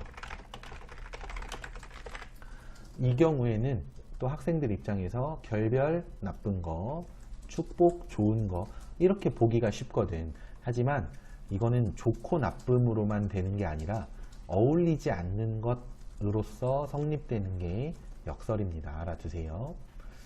자, 그 다음 언제부터 인간은 더 이상 탱자 열매가 있지 않게 되었다. 그 대신에 책가방과 영어 단어장, 여러분들하고 비슷한 처지인 거. 그 뒤로는 누군가를 향해 던지는 돌멩이. 요게 사실은 출제된 문제는 없었지만 실제로 사람한테 돌을 던지는 경우는 거의 없습니다. 어떤 큰 문제가 있지 않은 이상은. 그럼 이건 뭐야? 타인에 대해서 뭔가 나쁜 말을 하고 있거나 소위 뒷담화를 하고 있거나 그런 상황으로 볼 수 있겠고, 때로는 술잔이 들려 있대요. 보니까 아마도 대학생이 되었거나 성인이 되어서 이렇게 사람들과 나쁜 말도 하고 또는 술도 한 잔씩 하고 그러면서 지내는 상황. 그 후로는 장바구니, 빨랫감, 행주나 걸레 같은 걸 들고 있다. 집안일을 하는 모습. 아마도 결혼을 했나 보다라는 걸 짐작할 수 있죠. 근데 보니까 중고등학생, 대학생, 결혼, 이것을 뭘로 표현해요? 자신의 손에 들려있는 사물을 통해서 표현하죠. 그리고 살아온 과정을 이렇게 압축적으로, 요약적으로 제시하고 있죠. 네. 해서 이 파란색 설명, 손에 있는 물건을 통해서 성장 과정을 요약적으로 제시하였다. 잘 이해해 주시면 되겠습니다. 다음, 생활의 짐은 한 번도 가벼워진 적이 없으며 내 속에 날카로운 가시들이 자라나기 시작했다. 그 가시는 꽃과 나무에만 있는 게 아니었다. 세상에 또는 스스로에게 찔리며 사람은 누구나 제 속에 가시를 발견한다. 여기서 세상의 짐으로 인해 내 속에 생긴 가시, 이거 진짜 중요해요. 이 가시는 무엇이냐면은 삶의 고통을 의미합니다. 세상의 생활의 짐으로 인해 생겼으니까. 그런데 이 삶의 고통인 가시, 나쁜 것 같죠? 없으면 좋겠죠? 그것이 이제 어떻게 글쓴이는 그에 대해 인식을 할까? 자, 여기 보세요. 뽑아내려고 몸부림칠수록 더 아프게 자신을 찔러댄다. 여기서 일단 알 수 있는 거, 이 가시라고 하는 것은 첫째, 제거할 수 없음. 제거할 수 없는 것으로 인식을 하고요. 그 다음 내려가다 보면은 그 후로 크고 작은 가시들이 나를 키웠다. 오잉? 나를 힘들게 했다가 아니라 나를 키웠대. 그건 뭘까요? 크고 작은 가시들이 나를 키웠다라는 것은 두 번째 의미,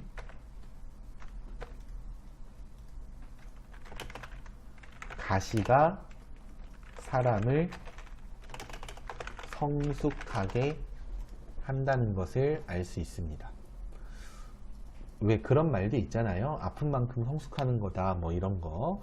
근데 실제로 여기서 아픔이라는 게 그 질병에 의한 고통이 아니라 그 어떤 여러 가지 실패나 좌절의 경험을 의미한다고 보면, 실패를 해보고 좌절을 해본 사람이 어떤 더 좋은 성과를 내기가 아무래도 좋습니다. 맨날 성공만 하는 사람은 실제로 존재하는 경우도 거의 없지만, 존재하더라도 뭐랄까 더 잘할 수도 있는데 그냥 하던 대로 하면 성공을 하니까 하던 대로만 하는 거야.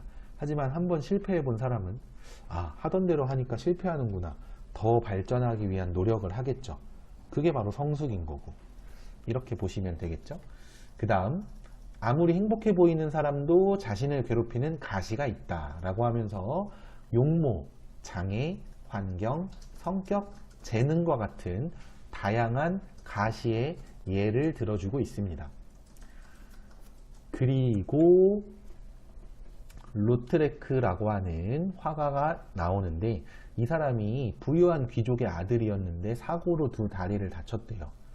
그래서 자신의 삶을 비관하여 방탕한 생활 끝에 생을 마감했지만, 그래도 그가 그렸던 그림들은 아직까지 남아서 전해진대.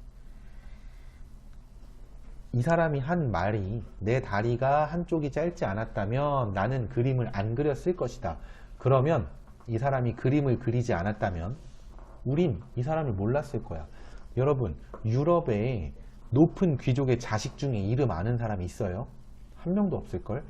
귀족의 자식이라서 이름을 아는 사람은 없을 겁니다. 대부분은 유명한 화가, 음악가, 정치인, 하다못해 왕이 돼서, 그죠?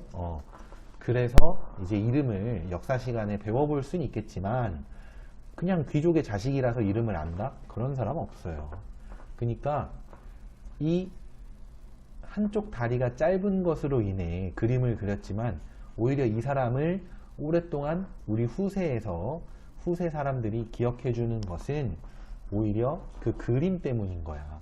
한쪽 다리가 짧은 것 때문인 거야. 결국 고통 때문인 거야. 가시 때문인 거고. 아시겠죠? 자, 그 다음에 아래로 내려가서 우리가 오래 고통받아 온 것이 오히려 존재를 들어올리는 힘이 되곤 하는 것을 겪곤 한다. 존재를 들어올리는 힘, 어때요? 긍정적이에요? 부정적이에요? 긍정적인 의미로 작용을 한다는 거. 그러니까 여기다가 좀 써줘야 될 요소가 되겠죠? 존재를 들어 올리는 힘, 긍정적 작용을 한다 라는 거 알 수 있겠습니다. 자, 다음 보시면은 가시 자체가 무엇인가 하는 것이 중요한 것은 아니다. 이게 뭐냐면은 어떤 고통을 느끼고 있느냐, 어떤 것으로 인한, 뭐 앞에서 말했던 외모일 수도 있고 재능일 수도 있는데 무엇으로 인한 고통이냐가 중요하지 않다. 뺄 수 없는 삶의 가시라면 어떻게 받아들이느냐가 중요하다. 어떻게 받아들이느냐라는 게 뭐예요? 바로 어떠한 태도로 이런 삶의 고통을 받아들이는 것인지가 중요하다라는 거예요. 자, 그 다음으로 가보시면은 그것마저 없다면 우리는 인생이라는 잔을 얼마나 쉽게 마셔버렸을 것인가. 자, 가시의 가치가 또 나오죠. 인생을 쉽게만 살지 않게 함. 근데 인생을 쉽게 사는 게 좋은 거 아닌가? 이렇게 생각할지도 모르겠지만 여러분, 인생이라는 게 너무 쉽게만 사는 건 말하자면 즐거움이 좀 없죠. 즐거움이 없어요. 이거는 이제 선생님의 개인적인 생각인데 선생님 나이대가 이제 대략 뭐 연애를 하고 있거나 결혼을 하고 했거나 뭐 이런 나이대예요. 근데 한 20대 중후반 때 친구하고 이렇게 뭐 술 한잔 마시면서 얘기를 하다가 그런 얘기를 한 적이 있어요. 연애를 하는 게 좋을까 안 하는 게 좋을까? 그러니까 뭐냐면 내 삶의 어떤 행복이라는 그런 개념을 수치화해서 놓고 볼 수 있을 때 연애를 하는 게 행복일까 안 하는 게 행복일까? 왜냐면 연애를 하면 할 땐 좋은데 싸울 때라든지 헤어질 때라든지 이럴 때 이제 슬픔을 느끼겠죠. 그러니까 연애로 인해서 좋은 것과 슬픈 것을 동시에 느끼는 거랑 연애를 안 함으로 인해서 아무 감정을 안 느끼는 것 중에 뭐가 더 좋을까? 이런 생각을 진지하게 해본 적이 있어요. 원래 뭐 어른들이 술 마실 때 대단한 얘기 안 합니다. 그냥 이런 쓸데없는 얘기 해요. 근데 선생님 나름대로의 결론은 뭐냐면 이거야. 연애를 한다는 거는 이런 삶을 사는 거야. 좋기도 하고 나쁘기도 해. 그리고 연애를 안 한다는 거는 이런 삶을 산다는 거야. 아무런 인생에 어떤 굴곡이 없어. 근데 보시면 평균적으로 놓고 보면은 연애를 하는 삶이 좀 더 좋을 때가 많이 좋죠. 이게 선생님의 결론이었어요. 그 당시에. 그래서 이왕이면 하는 게 좋다라는 거. 인생도 같은 맥락에서 생각해 볼 수 있을 것 같아요. 이런저런 고생을 해보기도 하고 또 그것을 극복하거나 이겨내고 어떤 의미 있는 것을 성취하기도 하고 그게 인생의 즐거움이고 재미인 거죠. 편하게만 살 것 같으면 사실은 그냥 뭐 아무것도 안 하고 아무 일도 하지 않고 아무것도 쓰지 않고 가만히 누워만 있는 게 편하잖아. 그치만 우리는 좀 불편해도 일을 하고요. 또 그 일을 통해서 얻은 가치, 말하자면 돈이죠. 그것을 또 내가 원하는 곳에 쓰면서 뭐 무언가를 살 수도 있고 뭐 먹을 수도 있고 여행을 갈 수도 있죠. 그런 활동을 하면서 말하자면 인생의 즐거움을 느껴요. 그러니까 적절한 고통은 인생을 조금 굴곡지게 만들어주고 그 굴곡은 바로 인생의 즐거움으로 작용할 수 있다. 이렇게 이해해 볼 수 있겠습니다. 그 다음에 인생의 소중함과 고통의 깊이를 알기도 전에 얼마나 웃자라 버렸을 것인가. 여기서 웃자라 라는 말이 뭐냐면은 쓸데없이 많이 자라서 오히려 연약하다라는 게 그러니까 내실, 그 어떤 내면에 알차게 갖추어진 어떤 요소가 없는 것을 내실이 없다 라는 표현을 쓰거든. 웃자란다 라는 게 겉으로 보기에만 크게 자라고 내실 없게 자라는 그런 상황을 의미한다고 보시면 돼요. 가시는 우리 인생의 내실을 다져준다 라는 거지.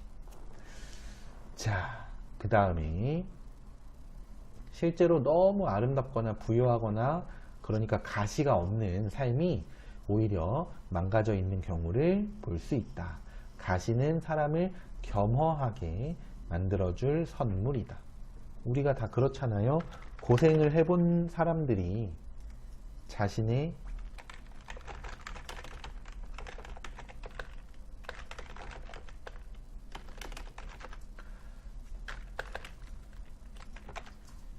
자신의 어떤 뭐랄까 단점이나 부정적인 요소를 아는 사람들이 이제 겸허한 태도를 가지는 경우가 굉장히 많죠. 반대로 늘 성공만 하는 사람들은 좀 오만할 수 있고 겸허하지 못할 수 있죠. 네, 다음 아래로 내려가 보면은 가시 박힌 상처가 뻘겋게 부어올라 마음이 가라앉지 않는 날 둥근 탱자를 손에 쥐고 다니던 그때, 탱자가시로 장난을 치던 그때, 내 삶에 이런 가시가 도단하리라고는 짐작하지 못했던 그때, 그때를 떠올리다 보면은 이제 그 평화롭던 유년의 울타리가 사실은 가시를 품고 있는 탱자나무로 되어 있었다는 사실이 나에게는 어떤 전언과 같이 느껴진다 라고 하는데, 전언이라는 단어가 전하는 말, 그러니까 의미 있는 말 정도로 여기서는 해석하면 되는데, 전언의 의미, 그러니까 어휘 의미를 묻는 경우가 있었어요. 교과서의 그 오른쪽이나 왼쪽 이런 부분에 이렇게 어휘풀이 되어 있는 거에 전언은 빠져 있었습니다. 하지만 여러분들이 잘 모르는 단어일 수 있기 때문에 문제에는 나왔었어요. 그래서 여러분들이 이런 전언 같은 거 읽다가 모르겠으면 꼭 그 검색해서 단어의 뜻을 확인을 해 두셔야 될 것 같습니다. 자, 다음으로 내려가서 내게 열매, 꽃, 가시를 알려준 나무, 내가 살면서 잃어버려야 할 것과 지켜야 할 것을 보여준 나무. 잃어버려야 할 것은 불필요한 불평불만이겠고, 지켜야 할 것은 인생의 소중함에 대한 자각. 그리고 여기서 가시는 인생의 소중함을 알려주는 그런 그 요소이기 때문에 얘는 잃어버려야 할 것이 아닙니다. 고통은 피해야 되는 것이다. 또는 버려야 하는 것이다. 아닙니다. 그것을 품고 있으되 거기에 빠져서 좌절하지는 말고 그것을 받아들이고 이겨내고자 하는 그런 태도를 가지면 된다라는 게 이 글에서 말하고 싶은 거예요. 자, 그 다음 언젠가 탱자나무 울타리를 다시 지나게 되면 굵어진 가시를 조심조심 어루만지며 중얼거릴 것 같고, 오래전에 잃어버린 탱자 하나를 슬그머니 따서 주머니에 넣고는 그 자리를 떠날 것 같다. 가시들 사이에 키워낸 향기로운 열매를 내게도 허락해 준다면. 자, 향기로운 열매에 대해서 뭐라고 하냐면 가시가 키워낸 열매인 거죠. 이것은 이 비유적인 의미를 따져보자면 가시는 고통이고 키운다라는 것은 성숙하게 한다는 거고, 열매는 인생의 결실 정도로 생각할 수 있겠죠. 그러니까 이 열매에 대한 것도 어떤 상징적인 의미, 문학적으로 이 글쓴이가 부여한 의미가 무엇인지 물어볼 수 있기 때문에 잘 알아두셔야 될 것 같습니다. 이렇게 아무래도 문학이다 보니 상징적인 표현이 많이 쓰였고 그에 대한 문제도 많이 나올 수 있겠죠. 알아두시고요. 네, 본문은 여기까지 보면 될 것 같습니다. 이제 다 지울게요. 자, 학습활동 지문 분석을 보면은 이게 뭐냐면, 늦은 밤 선잠에서 깨어 현관문 열리는 소리에 부시시한 얼굴에 아들 밥은 먹었느냐, 누가 이런 말을 주로 해요? 부모님께서 해주시죠. 그 중에서도 이 작품에서는 어머니입니다.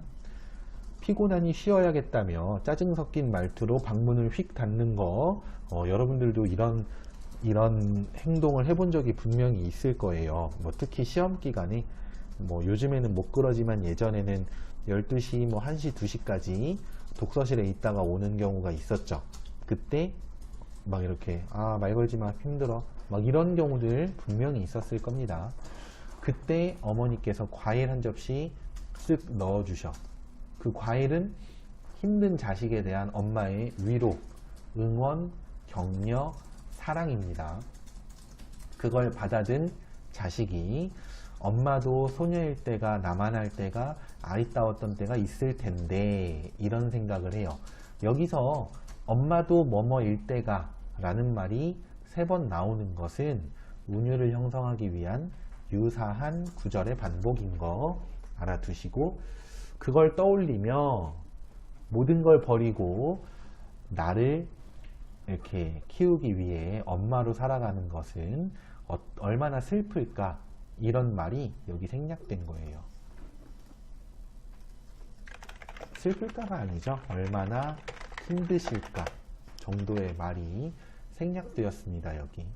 그러면서 아프지 말거나 그거면 됐다라는 그 엄마의 바람, 모든 어머님들의 바람이죠.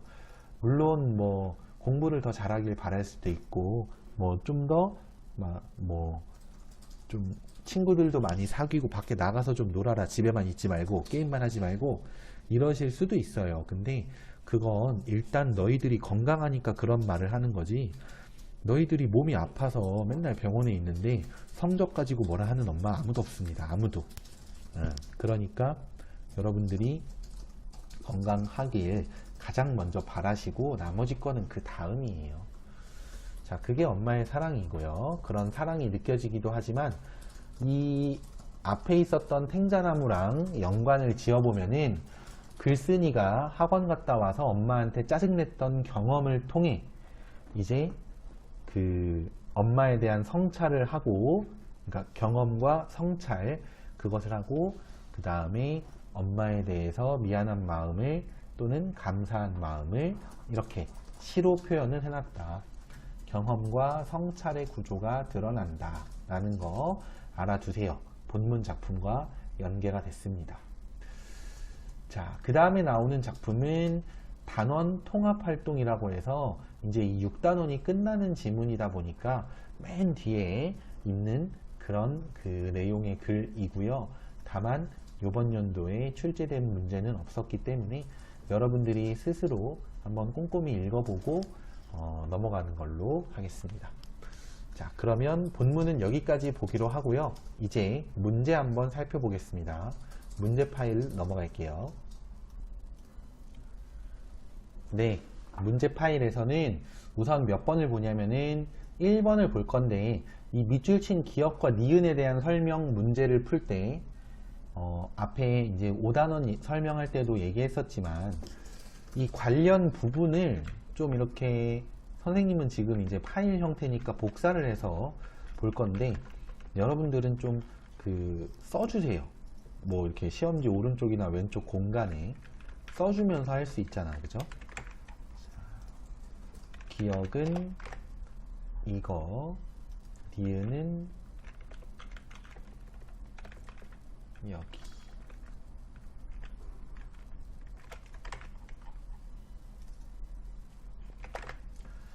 이렇게 됩니다. 이게 지금 그냥 기억 니은만 복사해서는 그 기억 니은의 의미를 알기 어렵기 때문에 문장 전체를 복사를 했어요. 보시면 밑줄 친 기억은 뭐예요? 자기를 방어하기 위한 가시이죠. 그죠? 니은에서의 가시는 세상에 수없이 찔리며 제 속에 자라나는 가시. 그러면 간단하게 말해서 기억은 자기 방어 수단이겠고, 니은은 삶의 고통이라고 보시면 됩니다. 자, 그러면 답이 되는 게 무엇이냐 보자. 1번 모두 외적 실현이다. 기억과는 너무 관계가 없고 니은도 내적 실현이죠. 근데 2번 기억 니은이 모두 내적인 단련의 의미이다. 네, 둘 다 기억과는 확실히 관계가 없고 니은과는 좀 애매해요. 3번 기억은 자아 공격 기제이다. 자기 자신을 공격한다. 여기서 기제라는 건 요소라는 뜻으로 바꿔서 생각하면 돼요. 자아를 공격하는 요소. 예를 들면은 자존감이 낮거나 막 이렇게 맨날 자기 비하하거나 뭐 그런 경우가 있을 수 있죠. 나는 왜 뭐 예를 들어서 좀 이렇게 뚱뚱하다는 이유로 친구들한테 좀 놀림을 받았다, 만약에 본인이. 그러면 나는 왜 이렇게 뚱뚱할까? 나는 왜 이렇게 못났을까? 막 이런 생각을 막 하는 거. 자아 공격 기제예요, 그게. 니은은 자기 보호 기제이다. 둘 다 틀렸습니다. 니은은 자기 보호와 관련이 있지만 아니죠. 기억은 자기 보호와 관련이 있지만 니은은 자기 보호와는 관계가 크게 없습니다. 4번 기억은 외적 공격 수단. 요거는 조금 맞아요. 조금. 왜냐면 외부의 침입이나 뭐 자신을 어떤 괴롭히는 존재로부터 보호하는 수단이니까. 근데 니은은 개체 유지의 수단이다? 절대 아닙니다. 5번 기억은 자기 방어. 맞고 니은은 내적 시련. 삶의 고통이 내적 시련이잖아. 그러니까 마음의 시련. 그죠? 마음속에 자라난 가시니까 내적 시련이겠죠. 이렇게 답을 볼 수 있겠습니다. 자, 그 다음으로는 몇 번을 보냐면은 아래로 좀 많이 내려가서 13번을 한번 보겠습니다. 이와 같은 글에 대한 설명이라고 하는데요. 이와 같은 글이 내 유년의 울타리는 탱자나무였다가 아닙니다. 이와 같은 글이라고 하는 것은 수필을 의미하는 말이에요. 자, 보자. 생활 속 체험을 바탕으로 한다. 맞고요. 분석적인 통찰을 통해 현상의 의미를 밝힌다. 맞죠? 3번 주관적이고 개성적인 표현으로 이루어진다. 이게 왜 맞냐면은 수필이라는 것은 어떻게 쓰든 자기 마음이에요. 소설은 발단부터 결말까지 어쨌든 구성 단계도 정해져 있고, 그 다음에 어느 정도 쓸 때 어떤 클리셰라고 하죠, 보통은. 그런 것들이 몇 가지가 있는 경우가 많은데, 근데 수필은 자기 마음대로 쓰면 되고, 무엇에 대해서 쓸지도 자기가 편한 대로 아무거나 골라도 돼요. 소설 같은 경우는 예를 들어서 물컵에 대해서 소설을 쓴다. 대단한 아이디어가 있지 않는 이상은 재미가 없어서 잘 안 팔릴 거야. 하지만 수필은 그냥 사소한 일상적 소재인 물컵에 대해 쓰더라도 어떤 발상에 있어서 좀 기발한 어떤 깨달음이나 고찰을 했다라고 하면 그 수필은 사람들에게 관심을 받을 수 있거든. 그러니까 주관적, 개성적 표현도 맞아요. 서리적 표현을 통해 글쓴이의 생각을 강조한다. 이거는요, 수필에서 해야 되는 게 아니라 할 수도 있는 거예요. 그래서 답은 4번이 됩니다. 서리적 표현을 모든 수필이 반드시 써야 되는 게 아니거든. 아시겠죠? 마지막 5번 구체적인 사례를 제시하여 핵심 내용을 이끌어낸다. 사례를 제시한다는 게 글쓴이의 경험을 제시하는 거, 핵심 내용을 이끌어내는 거, 깨달음을 드러낸다는 겁니다. 맞겠죠? 네, 그러면 다음으로는 여기 보시면 이제 수능형 기출문제라고 하는 개념이 있어요. 수능형 기출문제를 보는데 외부 작품과의 연계가 드러나 있어. 이게 1년과 2년이 거의 비슷하기 때문에 2년만 보는데 문제가 뭐냐? 윗글 탱자나무와 보기의 공통점 어떤 걸까? 내려가 보시면 젖지 않고 피는 꽃이 어디 있으랴? 이 세상 어떤 빛나는 꽃들도 젖으며 피었나니. 이게 뭐냐면 빛나는 꽃, 이게 바로 결실을 맺은 거고, 젖으며 피었나니 라는 것은 고통과 시련을 겪었다라는 겁니다. 바람과 비에 젖고 꽃잎을 피웠다는 거.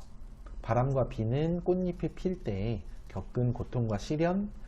꽃잎은 좋은 거예요. 왜 꽃잎이 좋은 거죠? 예뻐서? 그게 아니라 따뜻하게 피웠나니 라는 말이 있죠. 따뜻하게는 긍정적인 의미로 쓰인 거고, 긍정적인 꾸밈을 받으니까 꽃잎은 좋은 거다. 이렇게 이해하시는 게 좀 더 뚜렷합니다. 그러면 윗글과 보기의 공통점은 고생 끝에 결실을 맺는다 라는 그런 개념이 드러나 있다는 거. 그랬을 때 답이 되는 건 뭐냐? 3번 보시면 고통이 삶의 본질이라는 인식, 이렇게 나와 있는데, 본질, 무슨 말이냐면은 삶이라는 것이 본질적으로 가지고 있는 요소, 그 중에 하나가 바로 고통이다. 삶은 고통일 수밖에 없다 라는 그런 인식이 비슷하다라고 볼 수 있겠습니다. 참고로 이 사용된 작품은 몇 년 전에 고1 모의고사에서도 출제가 됐었던 고정희 씨의 상한 영혼을 위하여 라는 작품인데 잘 알아두시면 좋겠죠? 모의에 출제됐던 만큼 이렇게 출제 문제로 그 학교 내신에서도 활용될 수도 있습니다. 네, 그러면 수업은 여기까지 하면 될 것 같습니다. 고생들 하셨고요. 지금까지 수업에 활용된 모든 자료는 나무아카데미 홈페이지에서 이용하실 수 있습니다. 감사합니다.